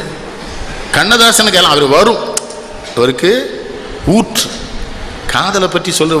வாழ்க்கை படகுன்னு ஒரு படம், ஜெமினி படம் வந்தது தெரியுமா, தேவிகாவும் ஜெமினி கணேசன் நடிப்பாங்க. சில படத்தை பற்றி நம்ம சொல்வதனாலேயே நம்முடைய வயது மக்களுக்கு தெரிந்து விடுகிறது. அப்பவுமே இந்த ஆள் பார்த்துருக்கான், யான் வயச வருதா இல்லையா சங்கடம்.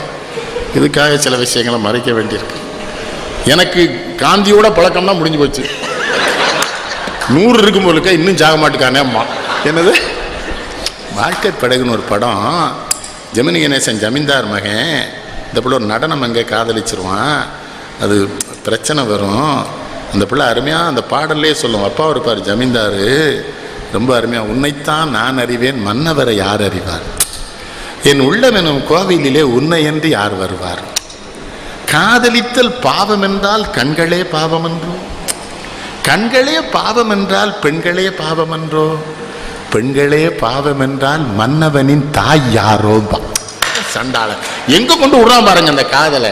காதலித்தல் பாவம் என்றால் கண்களே பாவம் என்றோ, கண்களே பாவம் என்றால் பெண்களே பாவம் என்றோ, பெண்களே பாவம் என்றால் மன்னவனின் தாய் யாரோ. உங்க அம்மா யாரான்னு கேட்கணும். அதுக்கு என்ன அர்த்தம்னா, உன் தந்தையை உன் தாய் காதலித்திருக்கவில்லை என்றால் நீ வந்திருக்க மாட்டாய், நீ வந்ததுனால தான்டா நான் உன்னை பார்த்துட்டேன்.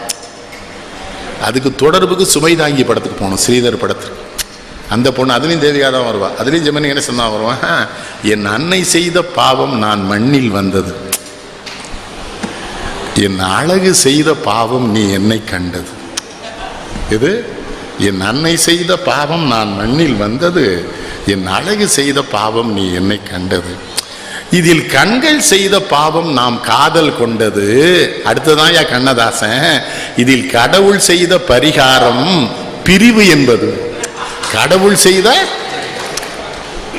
சுமைதாங்களா என்ன படம், அதில் தானே இந்த இது வரும், மனமிருந்தால் பறவை கூட்டில் மான்கள் வாழலாம். இந்த மயக்கமா கலக்கமால முடிக்கிற பொழுது முடிப்பாரு, உனக்கும் கீழே உள்ளவர் கோடி நினைத்து பார்த்து நிம்மதி நாடு. எங்கள் அம்மா எங்களுக்கு அடிக்கடி சொல்றது, தாழ்ந்தார கண்டு வாழ்வார கண்டு வருத்தப்படாம தாழ்ந்தார கண்டு சந்தோஷப்பட்டுக்கும். உனக்குள்ள நிறைய பேர் இருக்காங்கப்பா, மகிழ்ச்சியாரு, வாழ்க்கைய எடுத்துக்கணும். நம்மகிட்டே வந்து வருத்தப்படுறானே, யாரு கேட்டா, மணிகண்டன் கேட்டது, ஏயா தொடர் வண்டியில் வந்தான்னு. தொடர் வண்டியில் வர விட மாட்டேக்கான் தலைவரே. அவனும் பயணம் பண்ணுறான், நானும் பயணம் பண்ணுறேன். நானும் காசு கொடுத்து சீட்டு வாங்கியிருக்கான், அவனும் வாங்கியிருக்கான். அவன் வேலைக்கு போகிறான், நான் என் வேலைக்கு போகிறேன். சும்மா போக வேண்டியதானே ஐயா, போகிறானா? நீங்கள் போயிருக்கும் பார்ப்பேல, சும்மா இருக்க மாட்டான். என்னன்னாச்சே சென்னைக்கா கோவம் வருமா வராதா? சரி, இப்போ அரசியல் இல்லையோ? இல்லை. ஆனாலும் காங்கிரஸ் கட்சி உங்களை ரொம்ப ஏமாத்திட்டு அடுத்து நான் அவன்கிட்ட என்னையா பண்ண, நான் என் வேலைக்கு போகிறேன், அவன் வேலைக்கு. நான் அவன்கிட்ட ஏதாவது கேட்டேன், நான் நீ எங்கே போகிற, எதுக்கு போகிற, இப்படி படுத்துறானே. இப்போ மகிழ்ந்துன்னு வைங்க, நானும் என் ஓட்டுநர், பிரச்சனை இல்லை பார்த்தீங்களா. இப்போ நான் நினச்சேன்னு வைங்க, வாழைப்பாடி வழியாக போகிறேன், நான் போய் சந்திரசேகரை பார்த்து போமே, கோவை போய் பார்ப்போமே, பொருளாளரை நிச்சயம் பார்ப்போமே, அது ஒரு கணக்கு வச்சுருக்கணும்ல. அது எது நெல்லை ஜெபமணி தாத்தா இருந்தாலும் நம்ம காங்கிரஸ் மேடையில் பேசுவார்ல, அவர் ஒரு அருமையான வேலை செய்வார். கூட்டம் முடிய போகிற நேரத்தில் இந்த கூட்டத்தை ஏற்பாடு செஞ்சான் நம்ம தொண்டன் முருகன் எங்கடாம்பாரு, அவன் வருவான், அவனை கையை பிடிச்சிக்கிடுவார். இவன் இல்லைன்னா அந்த ஊரில் காங்கிரஸ் கூட்டம் நடக்க மாட்டான் சொல்லிட்டு என்ன உன கையை விடவே மாட்டார். என்ன தாத்தாங்க ரூபாய் கொடுக்காம போனால் ஊருக்கு போக முடியாது.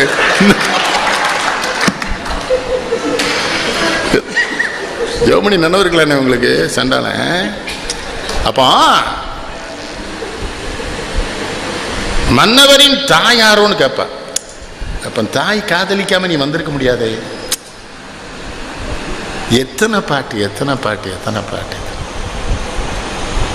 அப்புறம் தான் தாலாட்டு வரும். மலர்ந்தும் மலராத பாதி மலர் போலே வளர்ந்த வெளியண்ணம் வந்து விடிந்தும் விடியாத காலை பொழுதாகி விளைந்த கலை அன்னமே. இந்த விடிந்தும் விடியாத காலை பொழுதை பார்த்தவனுக்கு தான் அந்த கலை அன்னம் தெரியும். இந்த லேசா அந்த செஞ்சூரியன் வர்றது, இந்த லேசா அந்த இரவு பனி விலகுகிறது, விடிந்தும் விடியாத காலை பொழுதாக விளைந்த கலை அன்னம். நதியில் விளையாடி கொடியில் தலை சீவி நடந்த இளம் தென்றலே வளர் பொதிகை மலை தோன்றி மதுரை நகர் வந்து பொலிந்த தமிழ் மன்றமே. ஒரு தாலாட்டு. சண்டாளந்த சிவாஜி கணேசனும் சாவித்திரியும் அதெல்லாம் மறக்க முடியல.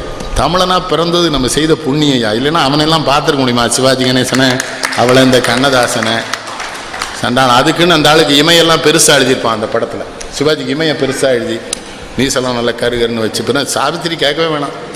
அவள் அப்பா சிவாஜிக்கு இணையான பெண் இல்லை அவ. யானை படை கொண்டு சேனை பலவென்று ஆழப்பிறந்தாயடா புவி ஆழப்பிறந்தா அத்தை மகளை மனம் கொண்டு. அதுதான் அவர் வரி. இளமை வழிகண்டு. மனம் கொள்வது எதற்கு? இளமை வழி காண்பதற்கு. இளமை வழி என்பது அது உடல் சார்ந்தது. நம்ம வாழ்க்கையெல்லாம் வீணா போனது காரணம் என்ன தெரியுமாயா? மனைவி என்கிறவள் ஒரு உயிர், அவளுக்கு உடல் இருக்கிறது, அவளுக்கு உணர்ச்சிகள் இருக்கிறது, அவளுக்கும் எல்லா உணர்வும் இருக்கும் என்கிற எண்ணம் இல்லாமல் நம் ஆடவர்கள் வாழப்போய்த்தான் விவாகரத்துக்கள் அதிகமாகின்றன. பொம்பளை ஒரு உடம்பு இல்லையா? காதலிக்க வேணாமா? அவட்ட அன்பா இருக்க வேணாமா? சோறு பொங்குறதுக்கும் உனக்கு துணிமணி துவைக்கிறதுக்கும் சும்மா நீ என் பொண்டாட்டின்னு கட்டாயப்படுத்துறதுக்குமா மனைவி இல்லையா? அந்த நான் சொல்றது சிக்மன் ஃப்ராய்டு சொன்னதை சொல்றேன். கொஞ்சம் கடினமான விஷயத்தை தான் சொல்றேன். ஆனாலும் சொல்லித்தானே தர வேண்டியிருக்கு. நாட்டில் பெண்களுக்கு உணர்ச்சி இருக்குன்னு தெரியணும்ல இவனுக்கு. அதைத்தான் அதில் சொல்லுவார். அத்தை மகளை மனம் கொண்டு இளமை வழிகண்டு வாழ பிறந்தாயடா. அதுக்கு என்ன அர்த்தம்? மனைவியை முழுமையாக இன்பத்தில் திளைக்க வைக்கிறவன் எவனோ அவன் வீட்டில் நோய் இருக்காது. டாக்டர்கிட்ட கேளுங்க. ஆனால் இவங்க இதெல்லாம் சொல்ல மாட்டாங்க. வியாபாரம் படுத்தக்கூடாது என்பதனால் இந்த உண்மையை இவர்கள் சொல்வது இல்லை. நல்ல நல்ல மனைவியோடு காம வாழ்க்கை ஒருவன் துய்த்தால் அவனுக்கு உடலிலே நோயே வராது. இது ஒன்றும் தப்பு இல்லை. அதுதானே கல்யாணம் பண்ணுறோம். ஆனால் நம்ம ஊரில் அது மட்டும் நினைவாக வச்சுருக்கான். கல்யாணம் ஆகி 4 மாதமே ஒன்றும் இல்லையாங்க. ஒன்றும் என்ன வேணும் உனக்கு ஒன்றும். இப்போ இந்த காலத்து பிள்ளைகளும் விவரம் இல்லாமல் இருக்காங்க. என்ன நினைக்கிறாங்க? நாங்கள் ஒரு 3 இயர்ஸ் தள்ளி போட்டிருக்கோம். கூடாது. அதெல்லாம் பருவத்தே அந்தந்த நேரத்தில் குழந்தை பார்த்தா தான் குழந்தையும் ஆரோக்கியமாக இருக்கும், குழந்தையும் நல்ல வளரும். 3 வருஷம் தள்ளி போடுறது, 4 வருஷம் தள்ளி போடலாம் கூடவே கூடாது. அது உடல் நலத்தை. அதைத்தான் அத்தை மகளை மனம் கொண்டு இளமை வழிகண்டு. அதுக்குள்ளே இன்னொரு செய்தி வைக்கிறாரு. இளமை வழிகண்டுன்னா என்ன அர்த்தம்? ஒரு வருஷத்துக்கு மேலே பெண்கள் இந்த வாழ்க்கைக்கு முடியாதவர்களாக இருப்பார்கள். அப்பொழுது நீ உன்னை மாற்றிக்கொள். ஒரு செய்திக்குள்ளே எத்தனை செய்தி வைக்கிறான் அந்த ஆள். ஒரு வயதிற்கு மேலே பெண்களுக்கு அந்த ஒரு மாற்றம், உடலில் மாற்றம் வந்தால் அவர்கள் ஆண்களோடு இவங்க நினைக்கிற மாதிரி வாழ முடியாது. இவனுக்கு அப்போ தானே கோபம் வருது. என்னாச்சு? முன்ன மாதிரி அவள் என்னை மதிக்கவே இல்லைங்க. நான் சொன்னேன், உன்னை ரொம்ப மதித்ததுனால தான்டா இப்போ சோறே போட்டுக்கிட்டு இருக்கா, மரியாதையாக இரு, ஒன்றும் பிரச்சனை பண்ணாத வீட்டில் இல்லைன்னாச்சு. ஏல அது வேறடா விஷயம். அதையும் இவர் எழுதுவார் சண்டாளன். பஞ்சனத்த மெத்தையிலே உடல் அணைத்து பழமணைத்த பாவையினை அருகிழுத்து கொஞ்ச வைத்து கொஞ்சி மதுச்சுவை குடைத்து குறையாத இன்பத்தில் திளைக்கும் நாளில் பிஞ்சுமன பிள்ளைகளில் 1-2 பிறந்து விட்டால் அப்பப்பா என்ன தொல்லைங்கிறார். அதுவரைக்கும் மனையாவாள் அன்னையாகி அடுத்தபடிதான் என்னை கவனிக்கின்றாள். இதுவரைக்கும் இது போகும், குழந்தை தின்ற மீதி தரும் வரைக்கும், அதுவரைக்கும் பசிக்கிறது அம்மா என்பேன், அழுகிறது குழந்தை சற்று பொறுப்பீர் என்பாள். மது வரைக்கும் இதழாளின் முத்தம் கூட மக்களுக்கே முதலில், பின் எனக்கும் கொஞ்சம்கர். இவர் கண்ணதாசன் எழுதுறாரு. நள்ளிரவில் பிள்ளையெல்லாம் தூங்கும் போது நடத்திடுவோம் சுகப்பாடம் என நினைந்து மெல்ல மனை மாதரசின் அருகில் சென்று மெய்தீண்டி அழைத்திடுவேன். அவளும் உள்ளம் உள்ளவள் தான் ஆகையினால் எழுவாள். பிள்ளை துள்ளி எழும் ஓலமிடும் தோல்வி தோல்வி.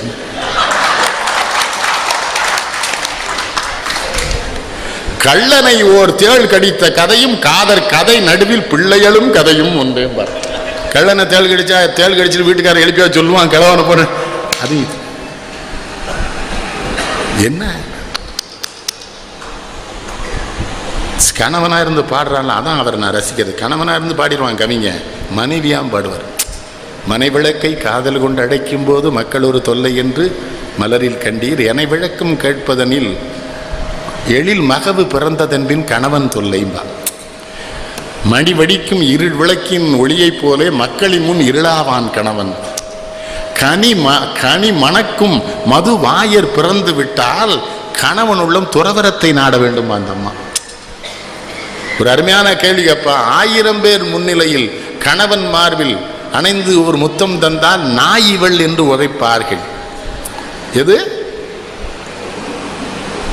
ஆனால் குழந்தை எடுத்து கொஞ்சம் என்ன சொன்ன, 4000 பேர் முன்னிலையில் நளின மலர் மகவுக்கோர் முத்தம் தந்தால் தாயரெல்லாம் வாங்குவார்கள், தம்மார்பில் அணைப்பார்கள், கொஞ்சுவார்கள்.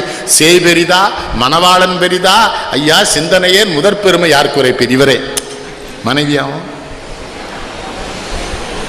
என்ன அவரை மாதிரிலாம் ஒரு கவிஞன் பிறக்கவே.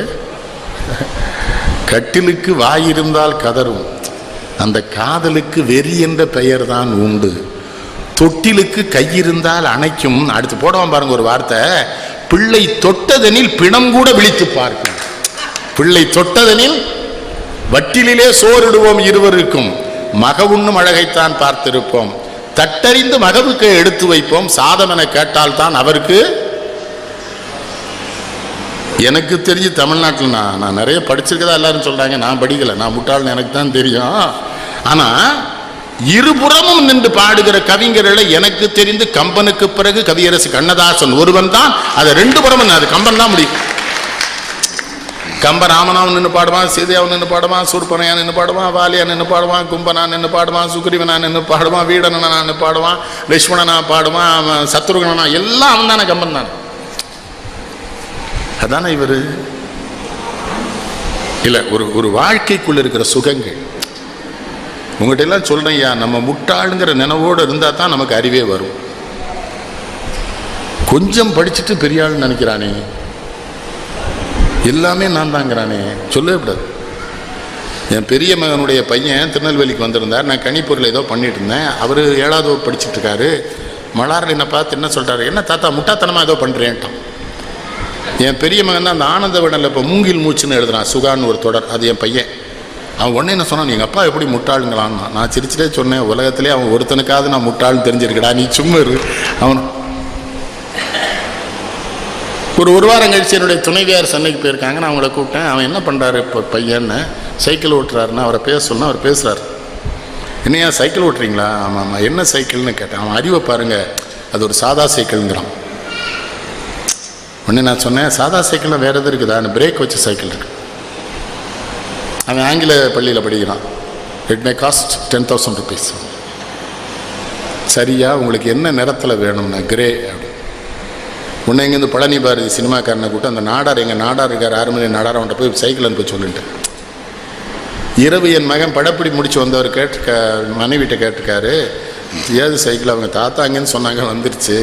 மறுநாள் காலைல என் பையன் அவர்கிட்ட கேட்டிருக்கான், தாத்தாட்ட இருந்து சைக்கிள் கேட்டிங்களா? நான் இங்கே கேட்டேன், உங்கள் அப்பா அறிவாளின்னு இருக்கான். இவன் சொல்லியிருக்கான், எங்கள் அப்பா முட்டாள்னு சொன்னேன். அவன் எவ்வளோ தெளிவு பாருங்க. கம்ப்யூட்டரில் உங்கள் அப்பா முட்டாள் தான் யா, இதில் அறிவாளின்னு இருக்கான்.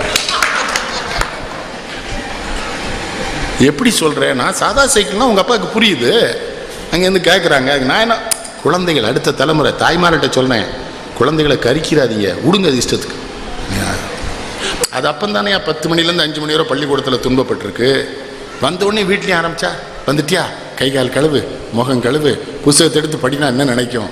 அடுத்த ஜென்மத்தில் உன் வயிற்றுல எல்லாம் பிறக்கவே கூடாதுன்னு. வந்துன்னா என்ன பண்ண, விளையாடுறா குட்டி.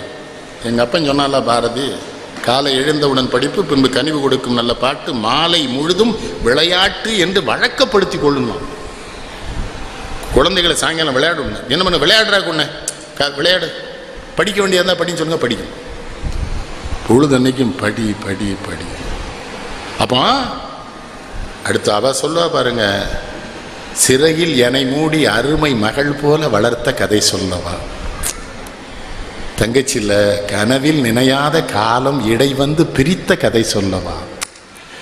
எங்க அண்ணன் கண்ணுக்குள்ள எமையா வச்சு என்ன வளர்த்தான். கடைசியில் இந்த வாழ்க்கை எது பிரிக்குது? அந்த படத்துப்படி பார்த்தீங்கன்னா அதிகமான செல்வம் தானே அந்த குடும்பத்தை பிரிச்சிடும். இவருக்கு வந்த செல்வத்தை மச்சனம் கேட்பான், பிரிச்சிடும். அப்போ எது பிரிக்கும்னு சொல்றாரு மறைமுகமா? அதிகமான செல்வம் மனித வாழ்க்கையை,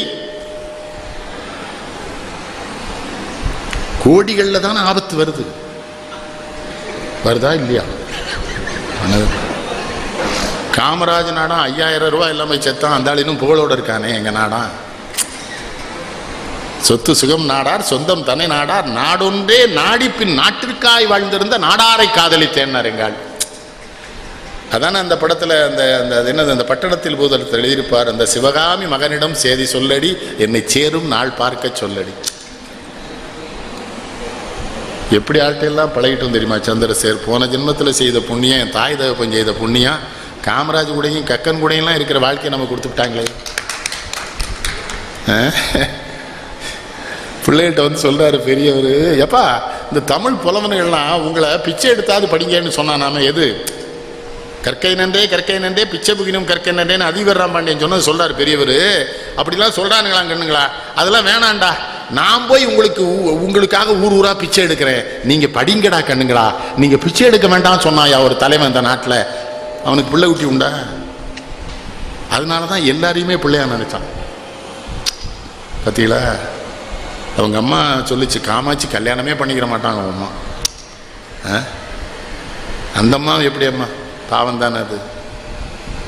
50 ரூபா கூட அனுப்புறது கேட்குது இவர்கிட்ட. எதுக்கு? நான் உன்னை பெத்தவான்னு இந்த பிள்ளைகள்லாம் பார்க்க வரானுவோ, அவங்களுக்கு காப்பி தண்ணி கொடுக்க வேண்டாமாங்க இந்த அம்மா. இவர் சிரிச்சுட்டே சொல்லாரு, என்ன பார்க்க வர்றவனுக்கே காப்பி தண்ணி கொடுக்க மாட்டேன், நீ ஏன் கொடுக்காங்க? உங்களுக்கு தெரியுமில்ல தலைவா, அவர் வீட்டில் போய் காப்பியே குடிக்க முடியாது. நான் தலைகளெல்லாம் நின்று பார்த்துருக்கேன். அந்த முக்கலை கடற்கு போய் குடியும் பாரு. என்ன தலைவரை, நீ ஒரு நாள் காப்பி குடிச்சா அப்போ நாளைக்கு எனக்கு காப்பி கிடையாதுடாம் பாரு. ஒரு தடவை 30 நிருபர்களுக்கு காப்பி குடிச்சாரு. அந்த மாசம் போனால் அந்த மனுஷன் காப்பி குடிக்கலையா, இப்போ கண்டதெல்லாம் குடிச்சிட்டானுங்களே. அதனால காப்பி குடிக்கல, இப்போ கண்டதெல்லாம் குடிக்கான். நம்மகிட்டே வருத்தப்படுறான், என்னாச்சு அப்படியா சிகரெட் குடிக்க மாட்டேங்களா? அப்படியா என்னாச்சு குடிக்க மாட்டியா, சிகரெட் குடிக்க மாட்டியா? அப்போ புடுங்கவாவே அரசியலில் இருந்தாங்க. எவ்வளோ கொழுப்பு பார்த்தீங்கன்னா, இப்போ அரசியல்னா என்ன முடிவு பண்ணியிருக்கான் பார்த்தீங்களா? எல்லாம் சீரவே தான். நம்ம ஒழுங்கீனத்தையே ஒழுக்கமாக்கிட்டோம். இப்போ ஒழுங்கீனம் பூரா ஒழுக்கமாயிட்டு. அதான் அவர் பாடுவார், ஆண்டவன் படைச்சான் என்கிட்ட கொடுத்தான் அனுபவி ராஜான்னு அனுப்பிச்சு. எல்லாம் சிவாஜி பாயிட்டு வருவார் இல்லையா? படைத்தானே மனிதனை கடவுள் படைத்தானே கொடுத்தானே. அவருக்கு என்னன்னா, அவர் காதல் வாழ்க்கை. அவரை காதலித்த பெண்களும் நிறைய. நம்ம பொய் சொல்லக்கூடாது. அவர் மிகப்பெரிய கவிஞர், ஒரு அறிவாளி. இந்த பெண்கள்ட்ட ஒரு பலவீனம், ரொம்ப புகழ் பெற்றவனாக இருந்தால் அவனோட பழகலாம்னு நினைப்பாங்க. அதை எவன் தவிர்க்கிறானோ அவன் ஞானி ஆயிடுவான், மேதை ஆயிடுவான்.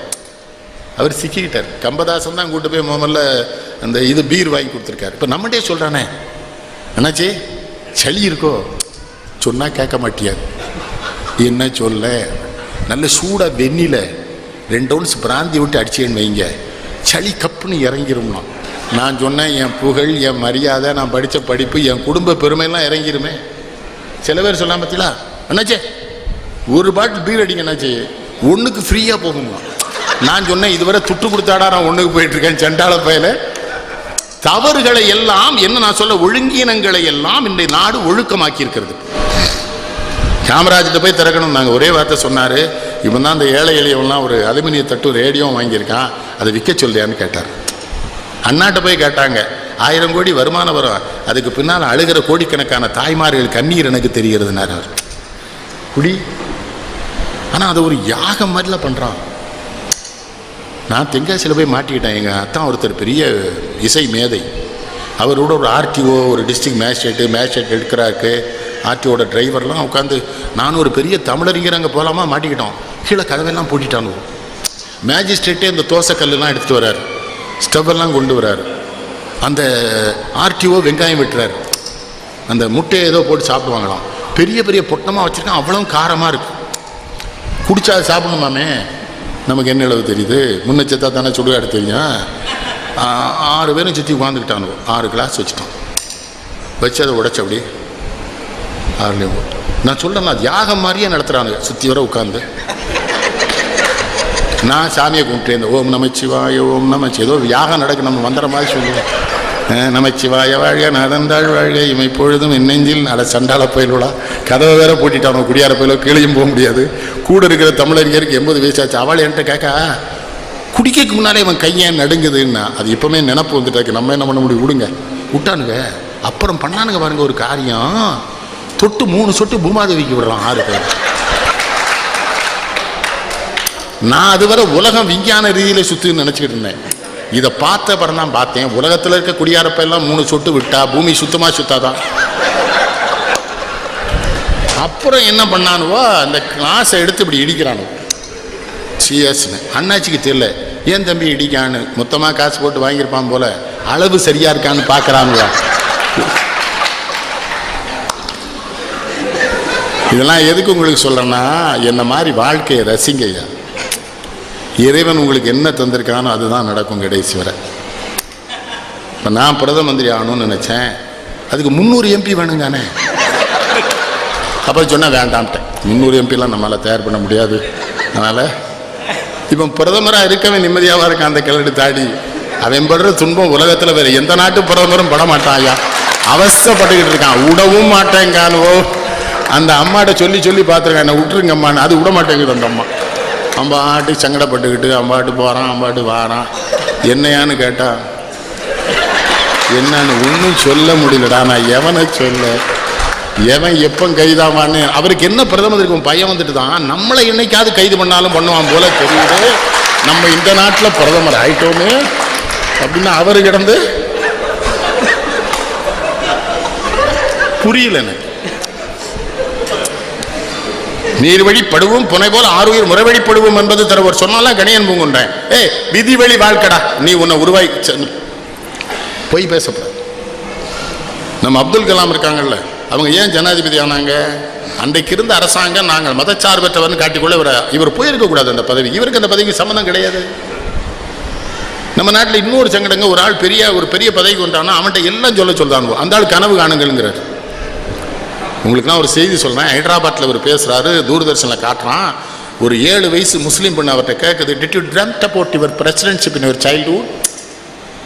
கலாம்கிட்ட கேட்குது ஒரு முஸ்லீம் பெண்ணு, உன் சின்ன வயசில் நீ இந்தியாவின் குடியரசுத் தலைவராவா என்று கனவு கண்டாயாங்குது.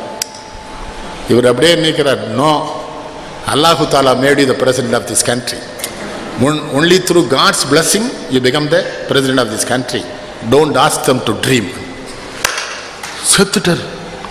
நம்ம பத்திரிகைக்காரன் அதை எழுத மாட்டான். அது எழுதுவானா? நித்யானந்த சாமிகளுக்கும் ரஞ்சிதாவுக்கும் என்ன தொடர்பு?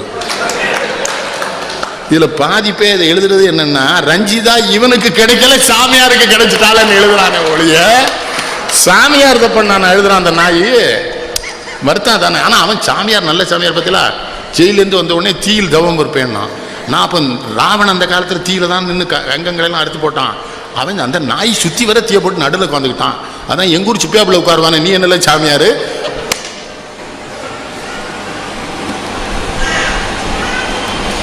மெட்ராஸை பத்தி எழுதியிருப்பாரு. மெட்ராஸ் நல்ல மெட்ராஸ், சீட்டுக்கட்டு கணக்காக இங்க வீட்டை கட்டி இருக்காக, வீட்டை கட்டி இருந்தாலும் பலர் ரோட்டு மேல படுக்கா. ஒரு ஏற்றத்தாழ்வை, 2 வர்க்கத்தை ஒரு சின்ன பாட்டில் சொல்லாரு பாருங்க. சீட்டுக்கட்டு கணக்காக இங்கே வீட்டை கட்டினீங்க. நல்லா பாருங்க, உதயம் தேட்டர் கிட்ட படுத்து கிடப்பான் பார்த்தீங்களா நைட்டு, ஒரு 200 பேர். கொசு அவனை ஒன்றுமே செய்யலையே. நம்ம ஆளை விட்டு கில்ல விட்டு டோலை விட்டுலாம் வீட்டில் மாட்டுறோம். அப்புறமா ஏம்மா ஆளை விட்டு மாட்டினியா? எல்லாம் மாட்டினோம்யா, இனிமேல் நம்ம அவுட் ஆனா தான் உண்டு, அது அவுட் ஆகாது. இந்தியா முழுவதும் எல்லா மாநிலத்திலையும் சுகாதாரத்துறை மந்திரி இருக்கான்ல, எவனாவது கொசு ஒழிச்சிருக்கானா ஐயா? எத்தனை மந்திரி இருக்கான், பெரிய மேதைகள்லாம் இருக்கான், பெரிய பெரிய டாக்டர்ஸ்லாம் இருக்கிறான்ல. அதான் சொல்றாரு, இந்த உதயம் தேட்டர் கிட்ட படுக்க எத்தனை கொசு தெரியுமா? அவன் நல்லா தானே இருக்கிறான். நான் அவன்கிட்ட ஒருத்தனை கேட்டேன், இந்த கொசுவைகளே கடிச்சு அதனால் என் விஷமாயிட்டு உடம்பு, இனிமேல் கொசு கடிச்சா அதான் செத்து போகும் தான். உங்களுக்கெல்லாம் ஒரு செய்தி சொல்கிறோமா, அந்த விளம்பரத்தில் வர்ற பொருள்லாம் வாங்காதீங்க, ஒன்றும் உருப்படாது. ரெண்டாவது என்னம்மா கேட்க, அந்த அழகெல்லாம் போயிருமா, ஒரு வயசில் போகணும், அப்போ தானே அது நம்ம அம்மாவுக்கு போயிடுது, நம்ம அத்தைக்கு போயிட்டு நமக்கும் போகும். அந்த பாருங்க, ஒரு பையன் அந்த பிள்ளை மாப்பிள்ளை பார்க்க அவன் கருப்பாக இருக்கான்னு வேண்டான்ட்டுது, அந்த பையன் ஒரே வாரத்தில் சிவப்பாயிட்டான். பார்க்கல டிவியில் அந்த ஃபேர் அண்ட் லவ்லியை வாங்கி தடவுனானா, உடனே இந்த பிள்ளை சொல்லிட்டு நான் இவனே கட்டிக்கிறேன், இவன் சிவப்பாயிட்டானா. அப்போல்லாம் நாங்கள்லாம் எப்போவே சிவப்பாயிருப்போம். உனக்கு எவ்வளோ கொழுப்பு இருக்கு. அந்த ஃபேர் அண்ட் லவ்லி நிறுவனத்து மேலே இந்தியாவில் இதுவரை கிட்டத்தட்ட 2.5 லட்சம் வழக்கு பதிவாயிருக்கு. அவ்வளோத்திலும் அபராதம் கட்டியிருக்கான், திரும்ப விற்கிறான். அந்த நாடு தான், அந்த நாட்டில் ஒழுக்கம் இல்லைங்க.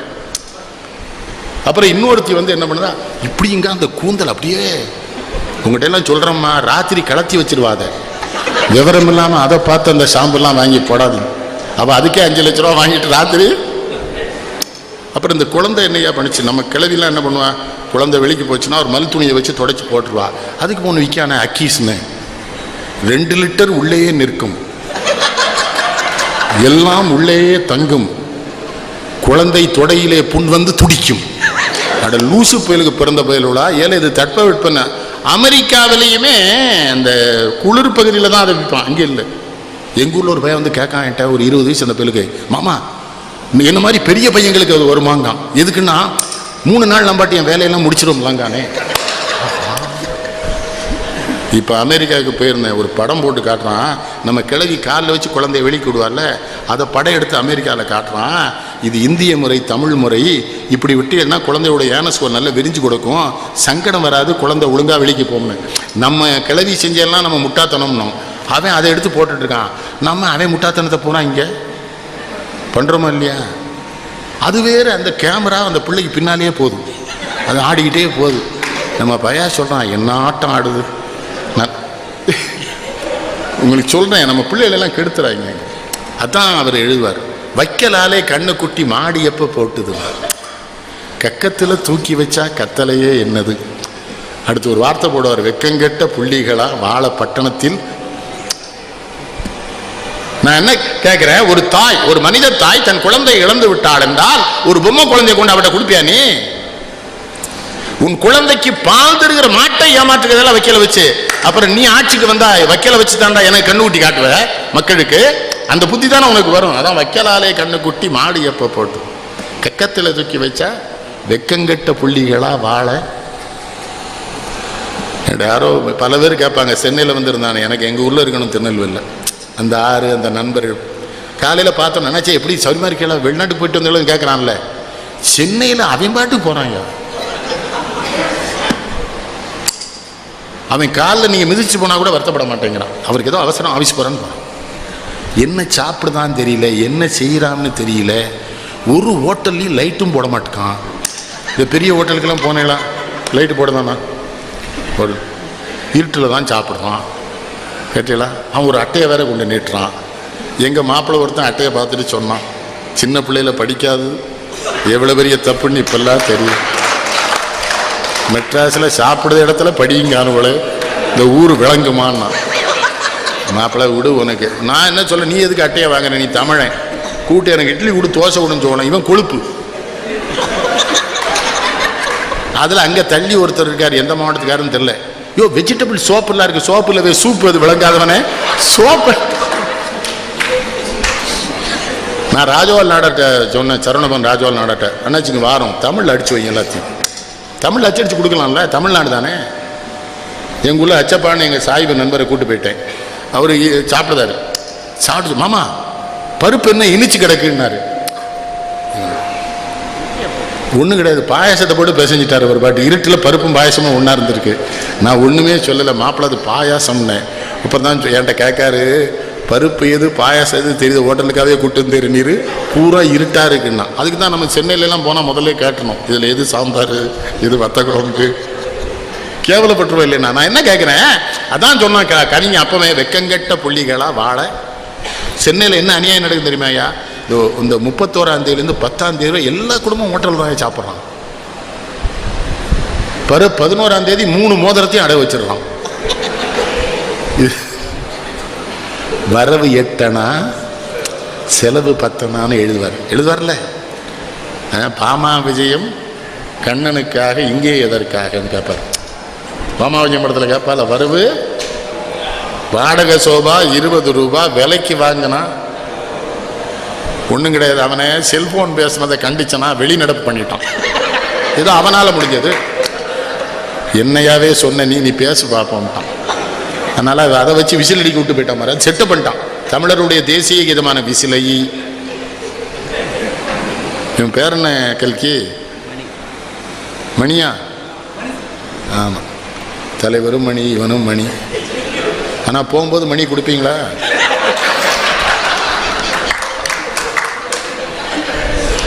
என்ன நான் உங்கள்கிட்ட என்ன சொல்கிறேங்க, சந்தோஷமாக இருங்க.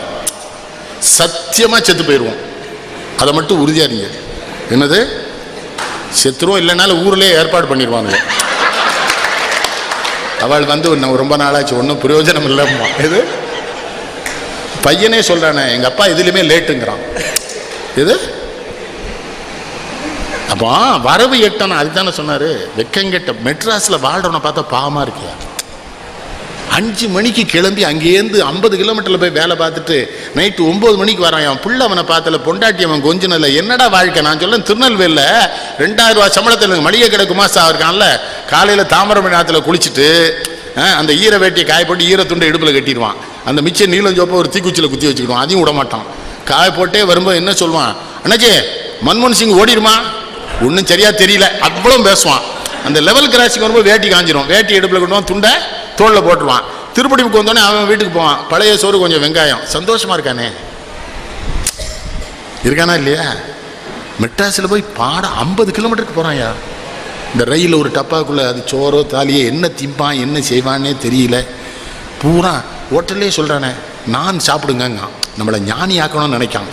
நான் என்கிற அகந்தையை நாம் சாப்பிட்டால் நாம் எறும்பு தோலை உரித்து பார்க்க யானை வந்ததடா, என் இதயத்தோலை உரித்து பார்க்க ஞானம் வந்ததடா, பிறக்கு முன்னே இருந்த உள்ளம் இன்று வந்ததடா, இறப்பின் பின்னே வரும் அமைதி இங்கு வந்ததடா, சட்டி சுட்டதடா, பாதி மனதில் தெய்வம் இருந்து பார்த்து கொண்டதடா, மீதி மனதில் மிருகம் இருந்து ஆட்டி வைத்ததடா. அதுதான் செய்தி. நம்ம வாழ்க்கை என்னது? தெய்வம் இருக்கு நமக்குள்ள. நம்ம தெய்வத்தை மேலோங்க செய்வதற்கான வேலைகளில் ஈடுபட்டால் அந்த மிருகம் வேலை செய்யாது. நான் அந்த தெய்வத்தை மேலோங்க விட்டதுனால தானே அரசியலேருந்து தப்பிச்சிட்டேன். என்ன கணேசன்? இந்த கணேசனுக்கு நல்ல புத்தியே இல்லை. என் பக்கத்துலேருந்து திரும்ப கூட்டத்துக்கு வர்ற மாதிரி இருக்காருன்னு கேட்டார். அப்போமே நினச்சேன், இந்த ஆளுக்கு அடுத்த சேரில் உட்கார்ந்ததே தப்பாக போச்சு. இந்த ஆள் நமக்கு விளங்காத வழிகாட்டுறதுக்கு பொருட்டு வந்திருக்கார் போல தெரியுது. நான் தான் மிருகத்தை ஒழிச்சிட்டேங்கிறலாம், திரும்ப எதுக்கு நீங்கள் என்ன மிருகத்தை கூப்பிட சொல்றீங்க? இந்த நாட்டில் தேர்தலெல்லாம் நிற்கக்கூடாதுயா. 3 தேர்தலில் நின்றுருக்கேன். நான் செஞ்ச பாவம்லாம் அதிலே தின்னுட்டேன். ஏன்னா எவனை கும்பிட்டேன்னு தெரியாது, எதுக்கு கும்பிட்டேன்னு தெரியாது. என்ன ராஜேந்திரன் தப்பிச்சிட்டு இல்லாமா? நீ கொடுத்து வச்சவன். ஏன் எவனையெல்லாம் கும்பிட்டேங்கிறிய? இந்த தேர்தல் நேரத்தில் ஒரு பெரிய சங்கடம்யா. ஒரு முழு முட்டாப்பை தான் நமக்கு வழிகாட்டுவான். நம்ம திருக்குறள் படிச்சிருந்ததுக்கு அங்கே கும்பிடுமா, இங்கே கும்பிடுனா கோப்பிடுவான். ஏன் தேர்தல் நின்று அவன் கேட்கான், என்னமா அவன் நம்மளை நிறுத்தின மாதிரி.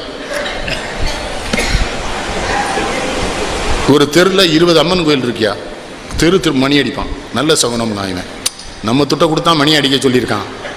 எல்லா அந்த பூசாரி என்ன பண்ணுதான், ஆன்னு ஒரு கொட்டாய் கொடுத்தான். உடனே இவன் சொன்னான், அம்பாள் வந்துட்டான்னா. நான் சொன்னேன், நுரையீரலுக்கு காற்று போலேன்னா தான் கொட்டாய் வரும்னா. ஓ மூடியா, அதானே உண்மை. நுரையீரலுக்கு காற்று போலேன்னா என்ன மணி கண்டேன். சரி, நம்ம அம்மனெல்லாம் கும்பிட்டாச்சு. இவன் பாதி கண்ணில் ஊதிய போட்டு எல்லாம் பண்ணி. இந்த கிறிஸ்தவ நண்பர்கள் வந்து சும்மா இருக்கானா? பிஷப்பை பார்த்தீங்களாண்ணா? பார்க்கல. எதுக்குண்ணா? அவர்கிட்ட 10,000 ஓட்டு இருக்குண்ணா. அப்போ சாயங்காலம் போய் வாங்கிட்டு வந்துடுவோமேண்ணே. நீ உருப்படவே மாட்டேங்க. இருக்குன்னு சொன்னால் வாங்கிட்டு. நான் பிஷப்பை பார்க்க போயிட்டேன். நம்ம சாமியார்னா கும்பிட தெரியும், பிஷப்பை கும்பிட தெரியுமாண்ணே? போனோன்னே எப்படின்னு கேட்டேன். அந்த மண்டி போட்டு அந்த மோதிரத்தில் முத்தம் கொடுக்கணும்னா. நான் முத்தம் கொடுத்தேன், அது எச்சியாக இருந்தது. பிஷப்கிட்ட கேட்டேன், என்ன சாமின்னு. அந்த வேட்பாளர் இப்போ தான் முத்தம் கொடுத்துட்டு போனான். துடைக்குன்னா நீ வந்துட்டேன்னாரு. அப்போ தான் கேட்டேன், எத்தனை வேட்பாளர் வந்தான்னு. 10 வேட்பாளர் வந்துட்டான்னு. அப்போ ஓட்டு 10,000 1000 பிரிஞ்சுட்டு இது நமக்கு கிடைக்காது. வெளியில் வந்த உடனே இன்னொரு வக்கீல் வந்தான், ஃபீலிக்ஸ் பண்ணான்ட்ட உடனே. பிஷப்பை பார்த்தீங்களா? பார்த்தேன்னு. யோ அது ப்ராட்டஸ்டன்ட் பிஷப்பு. கேத்தலிக் பிஷப்பை பார்த்தியான்னு எனக்கு சந்தோஷம். ஓ நம்மளை மாதிரி இவனையும் பெரியவருக்கு போல இருக்கு. மனுஷனுக்கு எச்சி புத்தி. கேத்தலிக் பிஷப்கிட்ட போனால் இந்த எலெக்ஷன் நேரத்தில் துன்பப்படுத்தாமல் பார்த்தீங்களா? நின்னா தான் அந்த துன்பம் தெரியும். 4 பேர் நிற்கான், அவர் பாவமன்னிப்பு கூண்டுக்குள்ள இருக்காரு, அங்கே போய் ஓட்டு கழுங்க. ஏழை ஒரு பாவமன்னிப்பு கூண்டில் இருக்காரு, அண்ணாச்சி நேரம் இல்லை, இன்னும் 5 ஊருக்கு போகணும்ட்டான். நான் டக்குன்னு அதில் போய் மண்டி போட்டு, சாமி நான் அந்த தொகுதியில் காங்கிரஸ் வேட்பாளராக போட்டியிடுகிறேன். அவர் உடனே பரமண்டலத்தில் இருக்கிற பிதாவே, இந்த பாவி தேர்தல் என்கிற பாவக்களத்தில் காங்கிரஸ் கட்சி வேட்பாளராக நிற்கிற காரணத்தினால் இவனுடைய பாவத்தை ஏற்றி இவனை மன்னிப்பீராக என்னாரு. நான் என்ன பண்ண முடியும், ஆமென்னு என்று சொல்லுவேன்.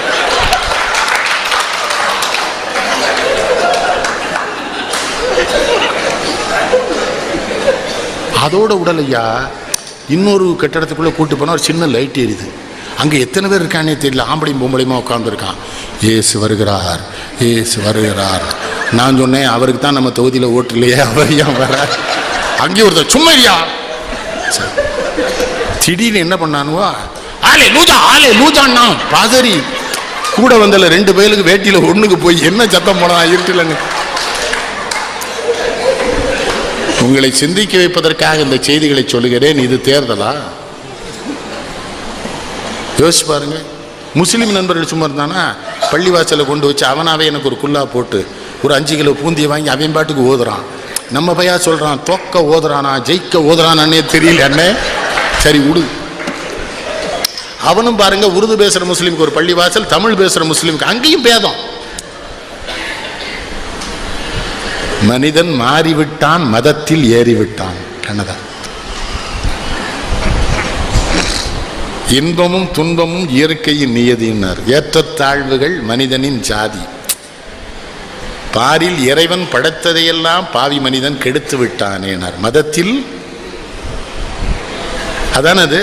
தேர்தலுக்கும் மதத்துக்கு என்னையா சம்பந்தம்? இருட்டுக்குள்ள ஒரு கிராமத்தில் போயிட்டு இருக்கேன், கும்பிடுங்கிறான், கும்பிட்டுட்டு பார்க்குறேன் எரும மாடு போகுது. நம்ம திருக்குறளை படித்து தாலியை போட்டு அறுக்கவா இல்லை, எரும மாட்டை கும்பிட விடுதே இல்லைங்க. மாட்டின் சொந்தக்காரர் எத்தனை மகிழ்ச்சி அடைவார்னு செருப்பால் அடிச்சிருவான். அவன் என்ன நினைப்பான், மாட்டுக்கும் மனுஷனுக்கும் வித்தியாசம் தெரியாதவே வேட்பாளரா என்ன பாடு படிச்சுட்டானுவோ. ஒரு கிராமம், சின்ன கிராமம், ஊராட்சி மன்ற தலைவர் கணேசன், அவர் எப்படி இருப்பார், மாடு கிடு வச்சிருக்காரு, பருத்தி கொட்டையும் புண்ணாக்கும் கலக்கிட்டு இருக்காரு. காலையில் அவர்கிட்ட கூட்டு போயிட்டான். அண்ணாச்சி வந்திருக்காங்களான்னு அவர் திரும்பினாரா, வேட்டியை விட்டார். நான் அவரை கும்பிடுறேன். அவருக்கு மனசுக்குள்ள மகிழ்ச்சி. நம் மனைவிக்கு பிறகு நம்மை முழுமையாக பார்த்த வேட்பாளர் இவராக இருப்பார். என்னுடைய வாக்கை இவருக்கே அளிப்பதென்று. நல்ல வேளை உங்களுக்குலாம் சீட்டு கிடைக்கல, அந்த பக்கம் போயிடாதீங்க. அதில் இந்த பேரூராட்சி மன்றம்லாம் ரொம்ப கேவலமாக இருக்கலாம் ராஜேந்திர. சின்னம் பூரா தப்பு தப்பாக கொடுத்துருதான். அன்பின் சின்னம் ரம்பம், அறிவின் சின்னம் ரம்பம். ரம்பமும் அன்பும் என்னடா சம்பந்தம்? பண்பின் சின்னம் ரம்பம், பாசத்தின் சின்னம் ரம்பம் கானே.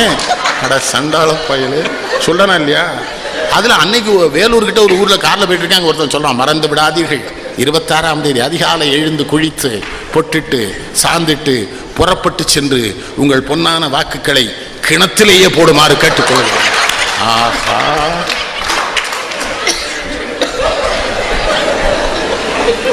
உலகத்திற்கு ஞானம் தந்த நாடு இந்தியா என்று பெருமை பேசுகிறோம். ஆனா உள்ளூர்ல ஒரு தேர்தல் நம்ம இவ்வளவு கேவலப்படும்.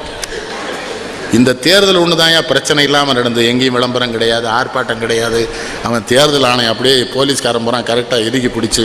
ஒரு பிரச்சனை இல்லை. எங்கேயாவது எந்த சண்டியனாவது வெளியே வந்தானா, எவனாவது ஒரு இருத்திட்டான். சட்டம் இருக்கு. இப்போ நம்ம நாடு நல்ல நாடாத்தானே இருக்கணும். எல்லாரும் எல்லாமும் பெற வேண்டும், இங்கு இல்லாமல் இல்லாத மேலே வேண்டும், எல்லாம் பொருள் குவிக்கும் தனி உடைமை நீங்கி வர வேண்டும், திருநாட்டில் பொது உடைமை. என்ன பாட்டு? எல்லாரும் எல்லாமும் பெற வேண்டும், இங்கு இல்லாமல் இல்லாத நிலை வேண்டும், வல்லான் பொருள் குவிக்கும் தனி உடைமைன்னா இது அம்பானி. அவன் திறந்த பெட்ரோல் பங்கு எத்தனை இப்போ திறந்திருக்கு சொல்லுங்க கணேசன்? மூடிட்டான்ல எல்லாத்தையும். அவன் தானே he decides the finance minister of this country. அதான ராஜேந்திரன். அம்பானி தான் அந்த நாட்டில் அவன் நிதியமைச்சராக இருக்கணும்னு திட்டமிடுறான் இல்லையா? ஏதோ நம்ம கிழவி காய்கறி வித்தி பிழைச்சிக்கிட்டு இருந்தா, இஞ்சி வித்தி பிழைச்சிட்டு இருந்தா, கரும்பு அதிகமாக அவன் எடுத்துக்கிறான். எந்த தலைவனாவது வருத்தப்படுறான், அந்த கிழவி பிழைச்சிக்கிட்டு இருந்தா, அதை வித்து அதெல்லாம் அந்த மீன் வித்து பிழைச்சா, கருவாடு வித்து பிழைச்சா, அதெல்லாம் அவன் அதுக்குள்ள வந்தானா என்ன அர்த்தம்? அதான் வல்லான் பொருள் குவிக்கும் தனி உடைமை நீங்கி வர வேண்டும், திருநாட்டில் பொது உடைமை என்ன இருக்கிறது. கிணற்றில் இருந்து கொண்டு உலகளப்பார்னர். சிலர் விளக்கை மடியில் வைத்து மறைத்திருப்பார். நெருப்பை மடியில் வைத்து மறைத்திருப்பார், அந்த நீசரை யார் உலகில் பொறுத்திருப்பார். பாலன அழுவோருக்கு பால் தருவோம். அடுத்து என்ன சொல்றார்? பசும் கூழன துடிப்போருக்கு சோறிடுவோம். அடுத்த வார்த்தை தான், தாயகம் காப்போரின் தாழ் பணிவோம். யார் நல்லவனோ, எவன் பெரியவனோ, எவன் ஒழுக்கமானவனோ அந்த தலைவர்களை நம்ம போற்றணும், கும்பிடணும். எல்லையில் நிற்கிறான ராணுவ வீரன், அவன்கிட்ட ஜாதி உண்டா மதம் உண்டா கணேசன்?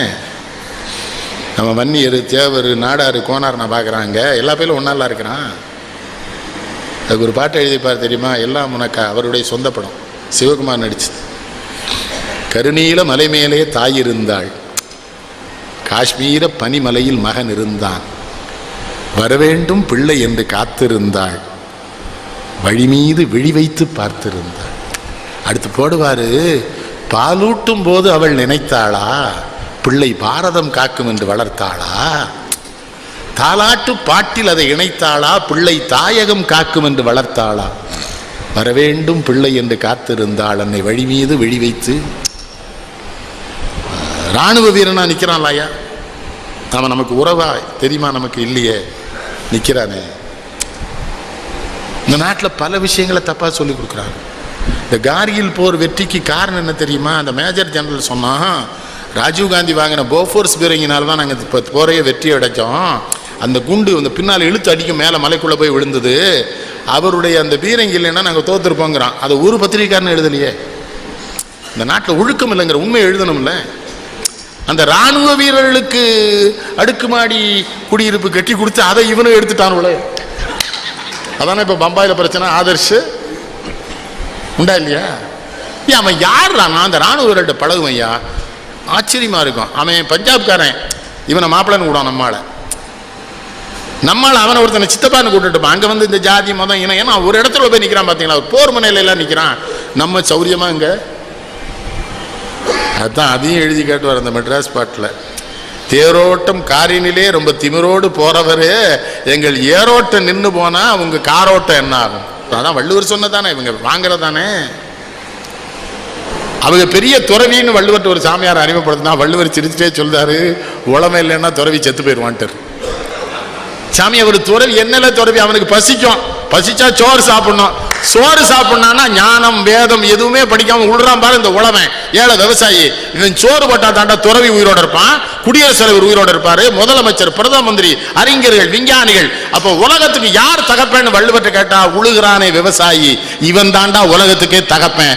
இவன் அதான் குண்டகுடி சாமி சொன்னாரு, எவன்லாமோ லெட்டர் பேட் அடிக்கிறான், இந்த உழவர்கள் ஏன் லெட்டர் பேட் அடிக்கிற மாட்டாங்க, சுப்பையா உழவன் இவன் அடிக்கணும் லெட்டர் பேட்னார். லெட்டர் பேட் அடிக்கிற தகுதி இவனுக்கு மட்டும்தான் இருக்கு. அதைத்தான் இவர் எழுதுவாரு. தேரோட்டம் காரினிலே ரொம்ப திமிரோடு போறவரே, எங்கள் ஏரோட்டம் நின்று போனா உங்க காரோட்டம். 1 கோடி ரூபாய் சாப்பிட முடியுமா சந்திரசேகர்? பணத்தை மதிக்காதீங்க, நான் உங்களுக்கு சொல்லித்தரேன். ஏன்ட்ட கோபுறானு பணம் இருந்தால் அப்படி கொடுத்துட்றீங்களம்மா, இருந்த ஆபத்து. மனத்தோட்டம் போடும் என்று மாயவனார் வளத்தோடம் பணத்தோட்டம் போட்டதடி என் கண்ணம்மான்னு எழுதுவார் எம்ஜிஆருக்கு. பணத்தோட்டம் தானே கேடு நமக்கு. என்ன சொல்றீங்க? அம்பானியை கைது பண்ண போறாங்க, டாட்டாவை கைது பண்ண போறாங்க, நீரார் அடியாவை கைது பண்ண போறாங்க. அம்பானிகிட்ட பணம் இருந்து என்னத்துக்கு? இப்போ ஏன்ட்டே 1 கோடி ரூபாய் நீங்கள் காட்டில் விழுந்துட்டேன், புலியை சரி கட்ட முடியுமா? புலி என்னாச்சு ஒரு 1 கோடி ரூபாய்க்கு வச்சுக்கிடுங்க. இந்த புலி என்ன தாசில்தாரா? சரி கட்ட ஒரே அடியில் போட்டுரும். உங்களை காட்டுக்குள்ளே விட்டதே தப்பு. உண்டா இல்லையா? அதைத்தானே அவர் கண்ணதாசன் சொன்னார், பணம் ஆபத்துடான்னார். சொந்த அண்ணன் ஏஎல் சீனிவாசன் ஒரு தீபாவளிக்கு ஒரு துணி எடுக்க கையில் பணம் இல்லை, பிள்ளைகள் 13 பிள்ளைகள் 12 பிள்ளைகள். அப்போ ஏஎல் சீனிவாசன் பெரிய பணக்காரர், பட தயாரிப்பாளர். வீட்டில் போய் ஒரு பெல் அடிச்சிருக்காரு, வந்து என்னடா தம்பின்னு இருக்காரு, பிள்ளைகளுக்கு துணி எடுக்கணும்னா நானே சங்கடப்படுறேன்னு இருக்கான் அந்த ஆள். அப்போ தான் அண்ணன் என்னடா தம்பி என்னடா அவசரமான உலகத்திலே ஆசை கொள்வதில் அர்த்தம் என்னடா, காசு இல்லாதவன் குடும்பத்திலே. பெட்டை கோழிக்கு கட்டி சேவலை கட்டி வைத்தவன் யாரடா, அது 8 குஞ்சுகள் போட்ட பின்பமே வருந்தவில்லையே தாயடா, வருந்தவில்லையே தாயடா. அதுதான் கவிஞர். இவர் ரொம்ப குழந்தை உள்ளோம். கொஞ்ச நேரம் கழிச்சு யாரோ ஒரு படத்தயாரிப்பாளர் கவிஞர்கிட்ட கொண்டு ஒரு 10,000 ரூபா கொடுத்துட்டு போறாரு படம் எடுத்தோன்னு. இவர் உடனே பணத்தை எடுத்துட்டு அண்ணன் வீட்டில் போய் பெல் அடிக்கிறாரு, சங்கடப்படுறேன்னு சொன்னேன், என்ன ஒரு 5,000 ரூபா வச்சுக்கொண்டிருக்காரு. கிண்டல் பண்றதுக்கு இல்லை, உண்மையில அவர் மனசு அண்ணன் பணம் இவர் நம்புறாரு, அவர் போய் சொல்றாரு. உங்க எல்லாத்தையும் சொல்லையா, நமக்கு சங்கடமே பணத்தினால தானே, அந்த ஆசையினால தானே. டிவிலே போடுறானே, ஒன்னிடா பக்கத்து வீட்டுக்காரனின் பொறாமைங்க விளங்குமா நாடு. ஏல இந்த டிவிலையும் தானே படம் தெரியுது. அது எதுக்கு? அது கொம்பு வச்சுக்கிட்டு வேற ஒன்று வருது. அதுலேயே என்ன சொல்லலாம், கொம்பு முளைச்சவன் பார்க்குற டிவின்னு காட்டுறான். அதே அதுக்கு சண்டை போடுறானே. அந்த 1.5 லட்ச ரூபாய்க்கு ஒரு டிவி ஒரு வீட்டில் வச்சுருக்காங்க. எங்கள் அப்பா அந்த காலத்தில் சொல்லுவாங்க, எங்கள் கிராமத்தில் ஒருத்தங்கன்னா 1.5 லட்ச ரூபாய்க்கு நாங்கள் 3 பொம்பளை பிள்ளைக்கு கல்யாணம் பண்ணிடுவோம் யான்னு. அதுலேயும் அதே தானே தெரியுது. ஆனால் ஸ்ரேயா மட்டும் நல்லா தெரியுதுங்க, உடுத்த மாட்டேங்கிறான். அது நல்ல பிள்ளையாக தான் இருக்குது, நம்ம பார்க்கத்தான் வேணும். அப்போ இப்போ ஒரு பிள்ளை வந்திருக்க வெள்ளாவில் தமிழ்நாட்டில் அப்புறம் வந்தாச்சு. நீ வயசானவன் உங்களுக்கு கல்கி, நான்லாம் இளைஞன், நீ என்னை அசிங்கப்படுத்தாத. அதுக்கப்புறம் ஜெனிலியா வந்துட்டா. அப்புறம் இன்னொருத்தி வெள்ளாவியில் வச்சு வெளுத்தீங்களா இல்லை வெயிலில் படாமல் வளர்த்தீங்களா? நம்ம தனுஷ் பாடுறானே, சரி என்ன பேர், எவ்வளோ கரெக்டாக டாக்டர் வேலை பார்க்குறாங்க பார்த்தீங்களா. நான் இதுக்காகத்தான் இந்த தூண்டிலேயே போட்டேன். 2 சிக்கு தான் பார்த்தேன், 2 டாக்டர் சிக்கிட்டேன். ஆஷிகா போன்னு சொல்லி விவரம் இல்லை சண்டாளங்களா. திருவள்ளுவர் எந்த ஊரில் பிறந்தோம்னா ஒருத்தனும் சொல்ல மாட்டேங்கிறான்.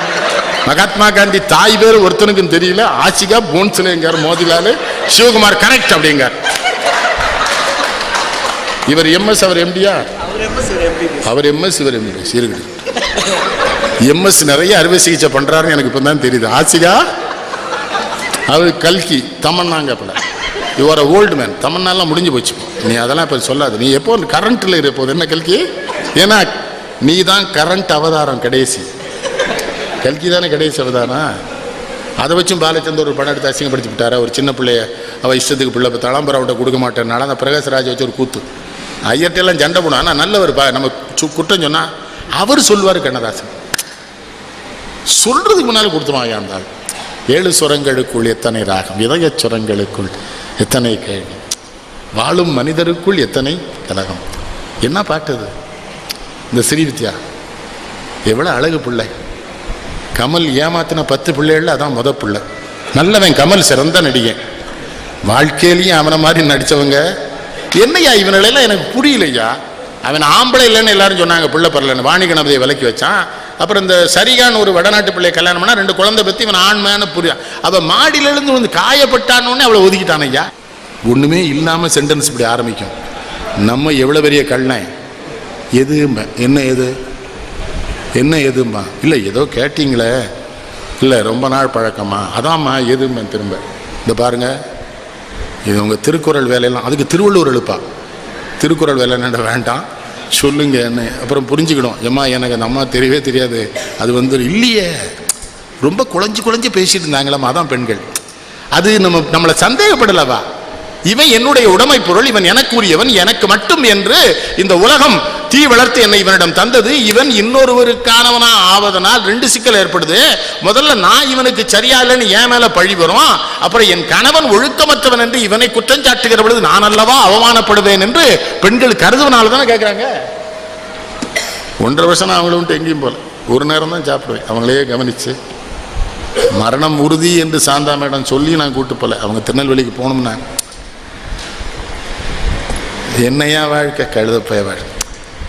இறந்துட்டாங்க, அழுதுகிட்டே இருந்தேன். பசிச்சுட்டியா, எவ்வளோ கேவலமான வாழ்க்கை. அவளுக்காக அழுறே, என் வயிறு பசிக்குது. மனசு சொல்லுது, யாராவது வந்து நீ சாப்பிடுன்னு சொல்ல மாட்டாங்களான்னு சொல்லு. ஒரு நாள் உணவை ஒளி என்றால் ஒளியாய், 2 நாளை கேள் என்றால் ஏலாய். ஔவையார் சொல்ல, வயிறே ஒரு நாள் சாப்பிடாம சொன்னா கேட்க மாட்டுக்க, 2 நாள் சாப்பாடு உள்ள உன்னோட வாழ்றது அரிதுங்கிற. கேவலம் தானே. இறந்து மறுநாள் நமக்கு பசிக்குது ஐயா. என்ன மனித வாழ்க்கை. அதைத்தான் அந்த வாழ்க்கை என்பது வியாபாரம். வரும் ஜனனம் என்பது வரவாகும், மரணம் என்பது செலவாகும். இந்த வாழ்க்கையை அவரை மாதிரி சுவைத்து நகைச்சுவை அவர் மாதிரி யார் பாடியிருப்பா? நான் சொல்லிட்டே வந்தேன்லாம். அந்த நீரோடும் பொய்கையிலே நின்றாடும் மானே, நெய்யூரும் கானகத்தை கைகாட்டும் மானே. தாலா எது பார்மகளை பாரு. அதில் ஒரு வரி போடுவார் பாருங்க, நான் காதல் என்னும் கவிதை சொன்னேன் கட்டிலின் மேலேம்பாங்க. அந்த பிள்ளை பதில் சொல்லும், அந்த கருணைக்கு நான் பரிசு தந்தேன் தொட்டிலின் மேலே. மறந்துடாதீங்க, புரிஞ்சுக்கணும். இதை நான் சொல்லது புரியுதா? காதலனும் கவிதை சொன்னேன் கட்டிலின் மேலேன்னு. அந்த பெண் என்ன பதில் சொல்றா? டே, ஒரு மனைவிய முழுமையாக மகிழ்ச்சியாக உடல் சார்ந்து முளம் சார்ந்து ஒருத்த வச்சுக்கிட்டான்னு வச்சுக்கடா, அது கருணைங்கிறான். அந்த பெண்ணுக்கு ஆண் செய்ய வேண்டிய கருணை, நீ அந்த கருணை எனக்கு செஞ்சே இல்லை, அதனால தான் என்ன பண்ணேன், நான் பரிசளித்தேன் தொட்டிலின் மேலே. அதுக்கு முன்னால் ஒரு படத்தில் சொல்வாவா, நான் என்னையே அழித்தேன் அவனிடம், அதில் நானும் மகிழ்ந்தேன் பல முறைம்பா. எவ்வளோ பெரிய மனுஷன் அது! நான் சொல்ல செய்தி நீங்கள் புரிஞ்சுக்கிட்டீங்கன்னு நினைக்கிறேன். அந்த உடல் சார்ந்த வாழ்க்கை என்பது கருணைங்கிறான். பெண்களுக்கு ஆண்கள் செய்கிற கண்ணதாசன் தானே சொல்ல முடியும்.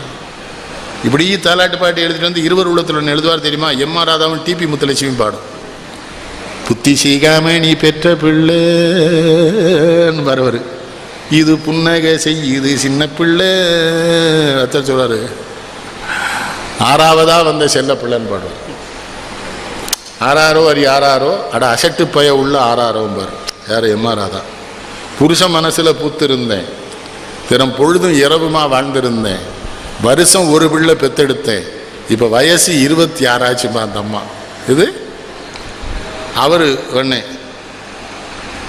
உடனே இவர் திரும்ப பாடுவார் எம்.ஆர். ராதா. ஆறாரோன்னு பாரு, அசட்டு பய உள்ள ஆறாரோம் பாரு.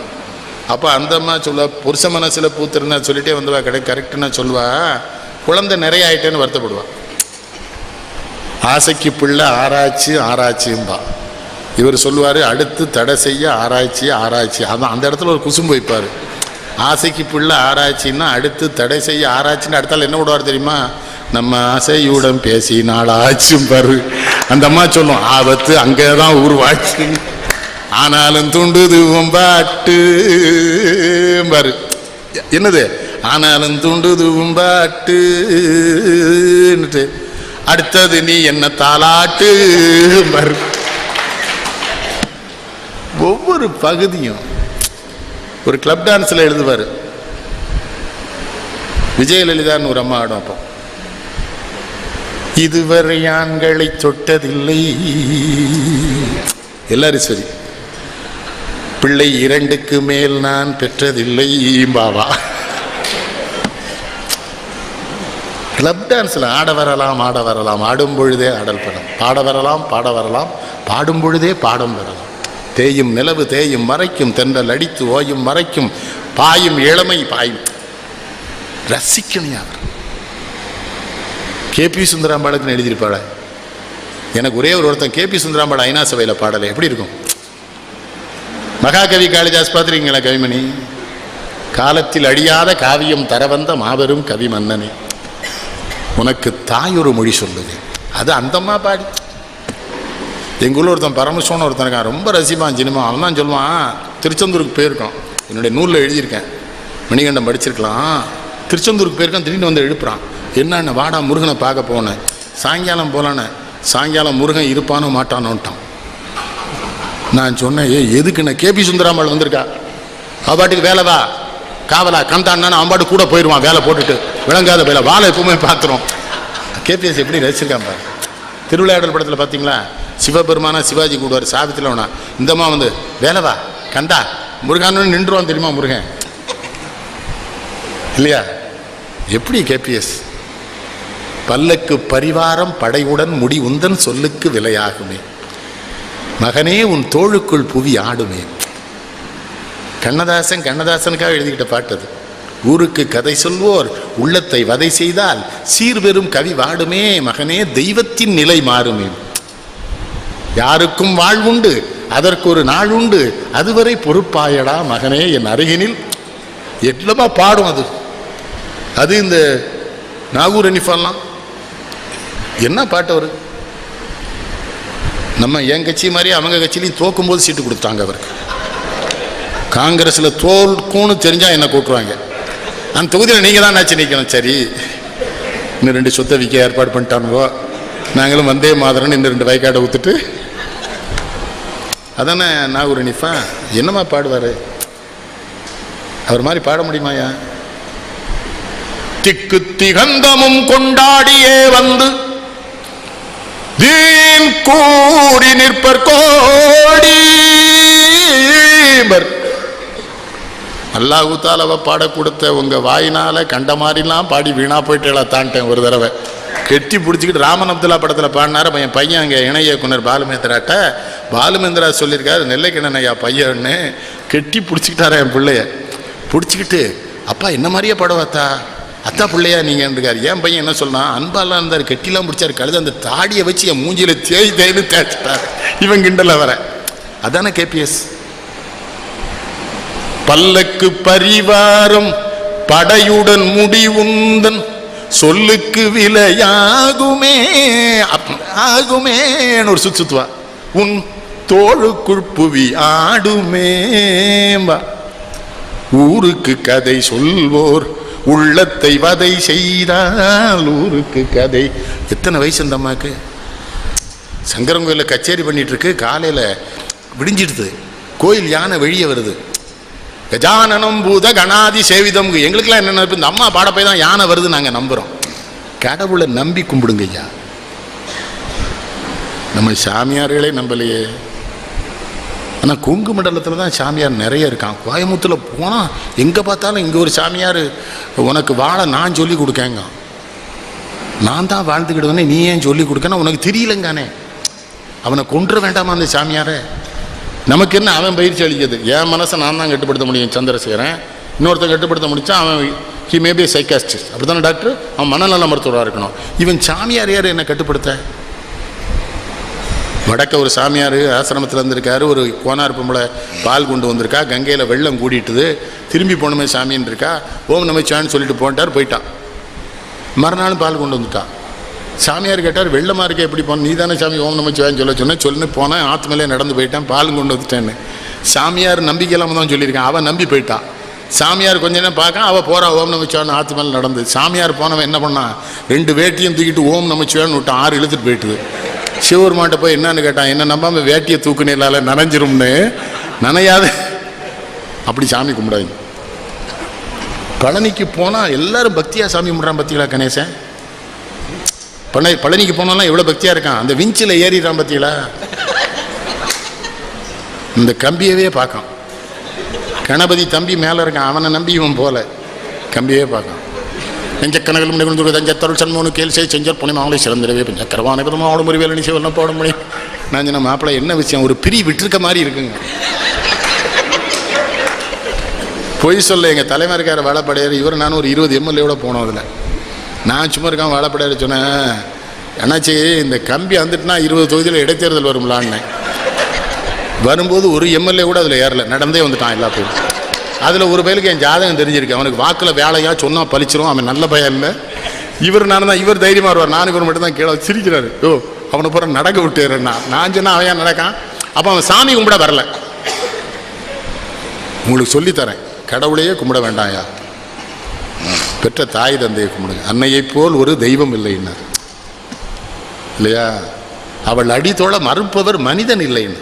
பெண்களை பற்றி நான் சொல்ல 300 நாள் சுமந்தா தான் ஏன் தெரியும். திருக்குறள் முனுசாமி நல்லா சொல்லுவாங்க, ஆம்பளைக்கு ஏன் கற்பம் வைக்கலை, அவர் பேச்சு கேட்டுக்கலாம் திருக்குறளார். அவன் குளோக் ரூமில் அதை கலத்தி வச்சுட்டு போயிடுவான் பார். பொம்பளை தான் அதை தாங்கி பெற்றெடுப்பார். வாழ்க்கையை சுவைப்பது கண்ணதாசனால் மட்டும்தான் முடிஞ்சது. அவ்வளவு சங்கடங்க அவருக்கு. நான் போகும் பாதையில் 4000 முட்கள், அவை நான் போட்டதும் பார், நான் தான் போட்டதும் பார். இந்த சௌந்தரா கைலாசம் ஒரு பாட்டு எழுதி போட்டு, தவறான போதையிலும் கவி பாடும் மேதையவன் தவறாது தாளம் விழுமேன்னு. அப்பதான் சொன்னார், மானுடரை பாடியவர் மாறியதும் ஏசுவது என் வாடிக்கையான வழக்கம். மலை அளவு தூக்கி உரன் கடல் அளவு தாழ்த்துவதில் மனிதரில் நான் தேவ மிருகம்னார். ஏன்னா மாபூசி சொன்னார், மனுஷங்களை பாடாதையா, நீ பாடினா அவன் மாறிடுறான், அப்புறம் நீ திட்டுறன்னு சொல்றான ஒளி அவன் மாறிட்டதை அவன் சொல்ல மாட்டேங்கிறான் பார். அப்பதான் ஓஹோ ஓஹோ மனிதர்களே ஓடுவது எங்கே சொல்லுங்கள், உண்மையை விட்டு பொய்களை வாங்கி உருப்பட வாருங்கள் பார் சொல்லுவார்ல. இப்போ என்கிட்ட ஒருத்தன் கேட்டான், நீங்கள் ஏன்னாச்சு ஜெயிக்கலைனாலும் அவர் தான் எழுந்தார், புத்தி உள்ள மனிதனெல்லாம் வெற்றி காண்பதில்லை. அதோடு நிறுத்தலாம் அந்த செட்டி, வெற்றி கண்ட மனிதனெல்லாம் புத்திசாலி இல்லை. சந்திரபாபு தான் பாடுவான் அதை. அவன் ஒரு பெரிய மேதை இல்லையா? அவனுக்குன்னு ஒரு பாட்டு எழுதிப்பா தெரியுமா? பிறக்கும் போதும் அழுகின்றாய் இறக்கும் போதும் அழுகின்றாய், ஒரு நாளேனும் கவலை இல்லாமல் சிரிக்க மறந்தாய் மனிதனே. என்ன பாட்டு! இரவின் கண்ணீர் பனித்துளி என்றால் முகிலின் கண்ணீர் மழையென சொல்வார். இயற்கை அழுதால் உலகம் செழிக்கும், மனிதன் அழுதால் இயற்கை சிரிக்கும், இயற்கை சிரிக்கும். சந்திரபாபு எங்கூர் மீனவன், தூத்துக்குடி. யாரு அவன்? நடிகர், 2வது நடிகர் இல்லாமல் அவனை குமுதம் எழுதிச்சு, அந்த கவலை இல்லாதவன். இவர் எழுதின பாட்டு, சித்திரத்தில் பெண் எழுதி சீர்படுத்தும் மாநிலமே ஜீவனுள்ள பெண்மையினை வாழ விட மாட்டாயோன்னு கேட்பார். அது மாதிரி கீதைய அவ்வளவு சுருக்கமா எவையா தந்தான்? என்ன பண்ணிக்கண்ட? மன்னனும் நானே, மக்களும் நானே, மரம் செடி கொடியும் நானே, சொன்னவன் கண்ணன், சொல்பவன் கண்ணன், துணிந்து நில் தர்மம் வாழ புண்ணியம் இதுவென்று உலகம் சொன்னால் அந்த புண்ணியம் கண்ணனுக்கு போற்றுவார் போற்றலும் துற்றுவார் துற்றலும் போகட்டும் கண்ணனுக்கே. கண்ணனை காட்டினான், கண்ணனை தாக்கினான், கண்ணனே கொலை செய்கின்றான், காண்டீபம் எழுக நின் கைவன்மை எழுக, இக்களமெல்லாம் சிவக்க வாழ்க என்ன பொழுது நான் அவர்கிட்ட சொன்னது என்ன தெரியுமா? அந்த கண்ணன் தாயா இருந்து அவ்வளவு கீதையும் இவ்வளவு சின்னதா உங்க பாட வச்சிருக்காங்க. கீதை அவர் என்ன மாதிரி தான் உண்மை பேசி ஒரு லட்சியம்னு என்ன சொன்னார்? போற்றுவார் போற்றட்டும், புழுதி வாரி தூற்றுவார் தூற்றட்டும், ஏற்றோதொரு கழுத்தை எனது உள்ளம் என்றால் எடுத்துரைப்பேன், எவர் வரினும் நில்லேன் அஞ்சே. தெளிவாக இருந்தார். குடி வேற. பிள்ளைகள் பூரா காமராஜ்கிட்ட போய் அழுதுட்டு, அப்பா ரொம்ப குடிக்கிறாங்கன்னு. இவர் என்ன பண்ணிட்டார்? காமராஜ் அவன் பெரிய மேதையா இருக்கானே, குடியார மாட்டான்ட்டார். இதை இவர்கிட்ட யாரோ சொல்லிட்டான். இவர் வானதிபதி பதவிக்கு வந்து அழுதுட்டு இருக்கார். திருநாவுக்கு செட்டியார், நான் போய் பார்க்க போகிறேன். அழுறாரு சின்ன பிள்ளை மாதிரி. என்னங்கய்யான்னு, பெரியவர் என்ன குடியாரன்னு சொல்லியிருக்காருன்னு. நான் ரொம்ப அமைதியாக கேட்டேன், குடிக்க மாட்டீங்களான்னு. நிமிர்ந்து உட்காந்துட்டார். அண்ணே, நீங்கள் குடிக்காம பெரியவர் உங்களை குடியாரன்னு சொன்னால் தப்பு. என்னண்ணே, நான் முட்டாப்பையாங்கிறத நீர் வரும்போதெல்லாம் நிரூபிக்கிறேருங்கிறார் ஏன்ட்ட. உடனே கிளம்பி காமராஜ்கிட்ட போயாச்சு. அவர் எப்படி ஆளு? பிள்ளையெல்லாம் வந்திருந்தது, மணிமணியாக பிள்ளைய பெற்றிருக்கிய, என்னத்தை செய்ய? பிள்ளை குட்டினா எனக்கு என்ன தெரியும் முட்டாப்பையலுக்குங்கார். எப்படி எனக்கு என்ன தெரியும்? அது அழுது எனக்கு ஒன்றும் சொல்ல தெரியல. என்ன பண்ண? நான் என்ன சொல்ல? நீங்க மேதையா இருக்கிய, அவர்கிட்டே சொல்ல, நீ மேதையா இருக்கிய, குடியார மாட்டியாம இருக்க, நான் என்ன பண்ணேங்காரு. இவர் அப்புறம் ரசிக்கிறார். என்னன்னு, இந்த நம்ம தென்பாண்டி நாட்டில் தான் குடியார மட்டையம்மா பத்தியா, அதைத்தானே சொல்றாருங்காரு. இப்போ அப்புறம் வந்து அந்த ஒரு பாட்டு நினைவருக்கா? காலமிது காலமிது கண்ணுரங்கு மகளே, காலமிதை தவறவிட்டால்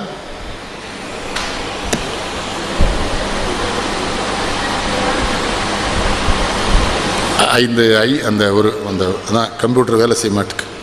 இந்த 2 அந்த 5 வயசான உடனே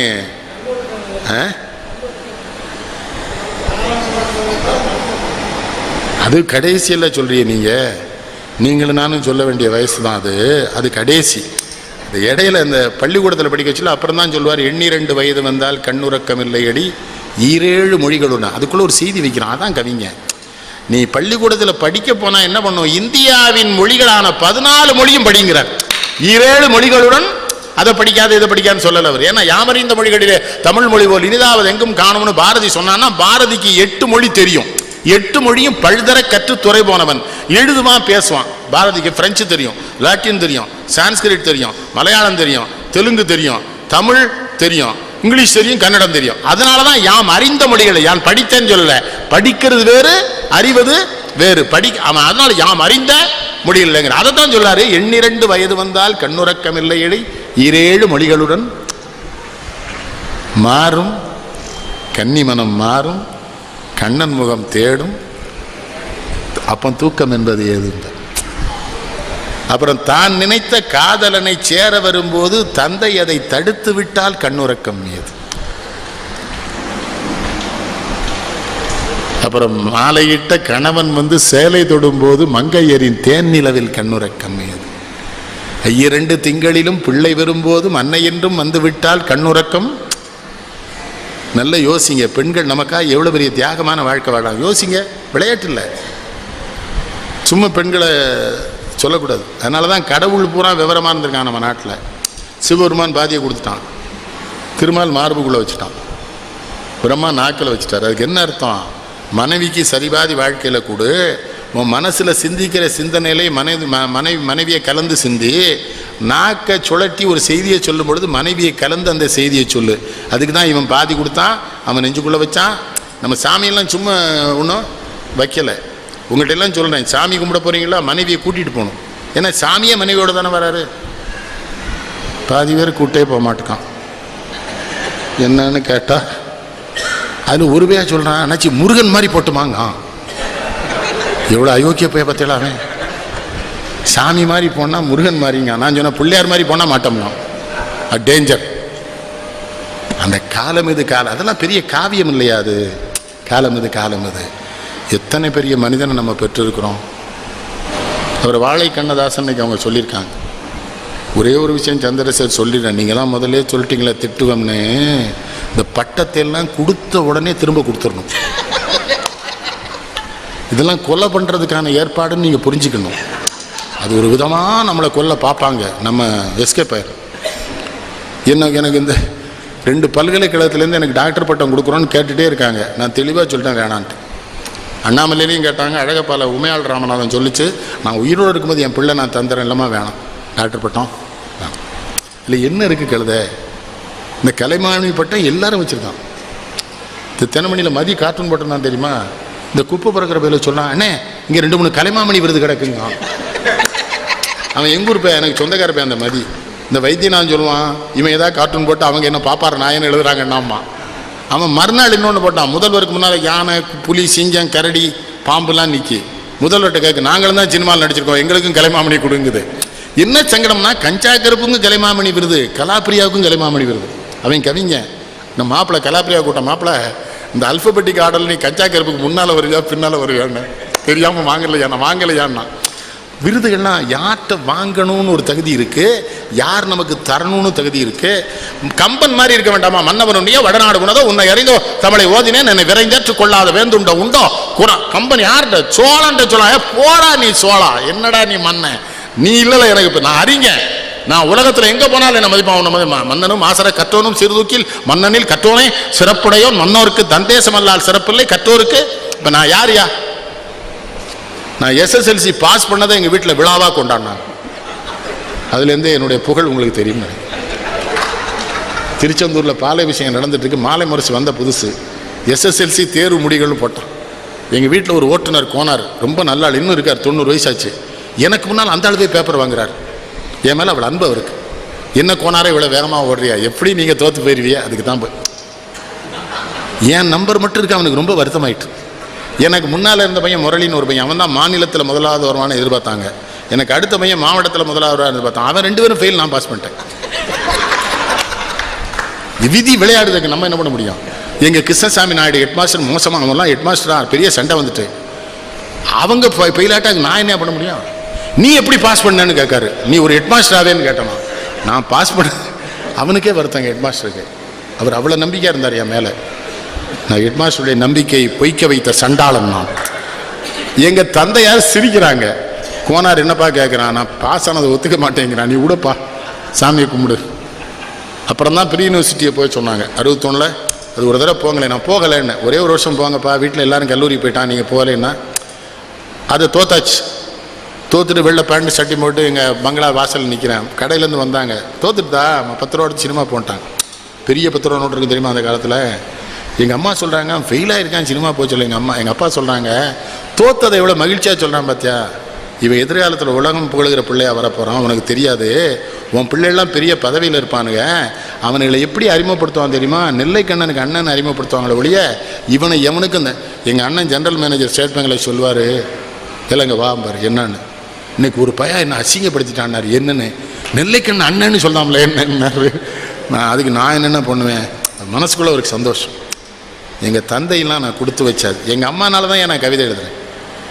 எங்கள் தந்தையார் இறந்து நடு பட்டாசால ஒரு சடலம் கிடக்குது. மயங்கி போன எங்கள் அம்மா கண்ணை விழிச்ச உடனே சொன்னாங்க, எங்கள் அப்பா பேசிட்டே இருப்பாங்களா, உங்கள் நாவினிலே வேதாந்தம் என் நடுவீட்டில் விளையாடும், உங்கள் நாவும் அசையலையே என் நடுவீடு குலுங்கலையேன்னாங்க. இதை கண்ணதாசன் சொல்லிட்டேன். இது ஏதாவது ஒரு சினிமா பாட்டில் வந்து என்ன இடைஞ்சல் பண்ணிடும், சும்மா இருங்கிறார். இந்த தாலாட்டு பாட்டு பாடும்போதெல்லாம் அவருக்கு செட்டிநாட்டு தாலாட்டு மனசுக்குள்ள முதல்ல அந்த காலமது கண்ணவங்க முதல்ல அவர் சொன்னது போனால் செட்டிநாட்டு தாலாட்டு. ராமகண்ணப்ப எழுதுறாரு, நிறுத்து மாப்பிள்ளை நிறுத்து, அது நம்ம செட்டிநாட்டு பாட்டுறா. அப்புறம் தான் எழுது. ஆண்டொன்று போனால் வயதொன்று போகும்பர். போலீஸ்காரன் மேலே இருக்கா பாலாஜி விஜயகுமார், அதில் ஒரு பாட்டு எழுதியிருப்பாரையா, கண்ணிலே நீர் எதற்கு காலமெல்லாம் அழுவதற்கு, காலிலே நடை எதற்கு காதலித்து பிரிவதற்கு, கையிலே வளையதற்கு கன்னியரை அணைப்பதற்கு, நெஞ்சிலே நினைவதற்கு நித்த நித்தம் துடிப்பதற்கு. அந்த பாட்டை ஜானகியம்மா என்னமா பாடும். இந்த மந்தத்தில் ஓடி வரும் இளம் தென்றலை, அந்த சிறிதர்லாம் அப்படி வாங்குவான் பாட்டு. இந்த எங்கிருந்தாலும் வாழ்கன்னு ஒரு பாட்டு வரும் தெரியுமா, நெஞ்சில் என்ன பாட்டு அது, வருவாய் என நான் தனிமையில் நின்றேன், வந்தது வந்தாய் துணையுடன் வந்தாய். இந்த டாக்டர் சொல்றான், நான் உன்னை காதலிச்சு உனக்காக காத்திருந்தேன்டா, ஆனா நீ வரும்போதே உன் துணைவனோட வந்துட்ட. நீ துணைவனோட வந்தால எனக்கு வருத்தம் இல்லை, எனக்கு என்ன மகிழ்ச்சி தெரியுமா, துணைவரை காக்கும் கடமையும் தந்தாய். உனக்கு எவ்வளவு நம்பிக்கை என் மேல, நான் உன்னை காதலிச்சவன், உன் கணவனை என்கிட்ட தந்தேன்னு வச்சுக்கோ, நான் அவனை கொன்னுற கூடலாம், நீ எனக்கு வேணும்னு. ஆனா நீ அவனை கொண்டு ஏட்ட ஒப்படைக்கிற, துணைவரை காக்கும் கடமையும் தந்தாய். அடுத்து ஒரு வார்த்தை போடுவான், தூயவளே நீ வாழ்க்கை. ஏய் நீ எவ்வளவு நல்லவளா இருந்தா என்ன நம்பி உன் கணவனை என்கிட்ட ஒப்படைப்பேன்னு ஒரு பாட்டு, சினிமா பாட்டுக்கு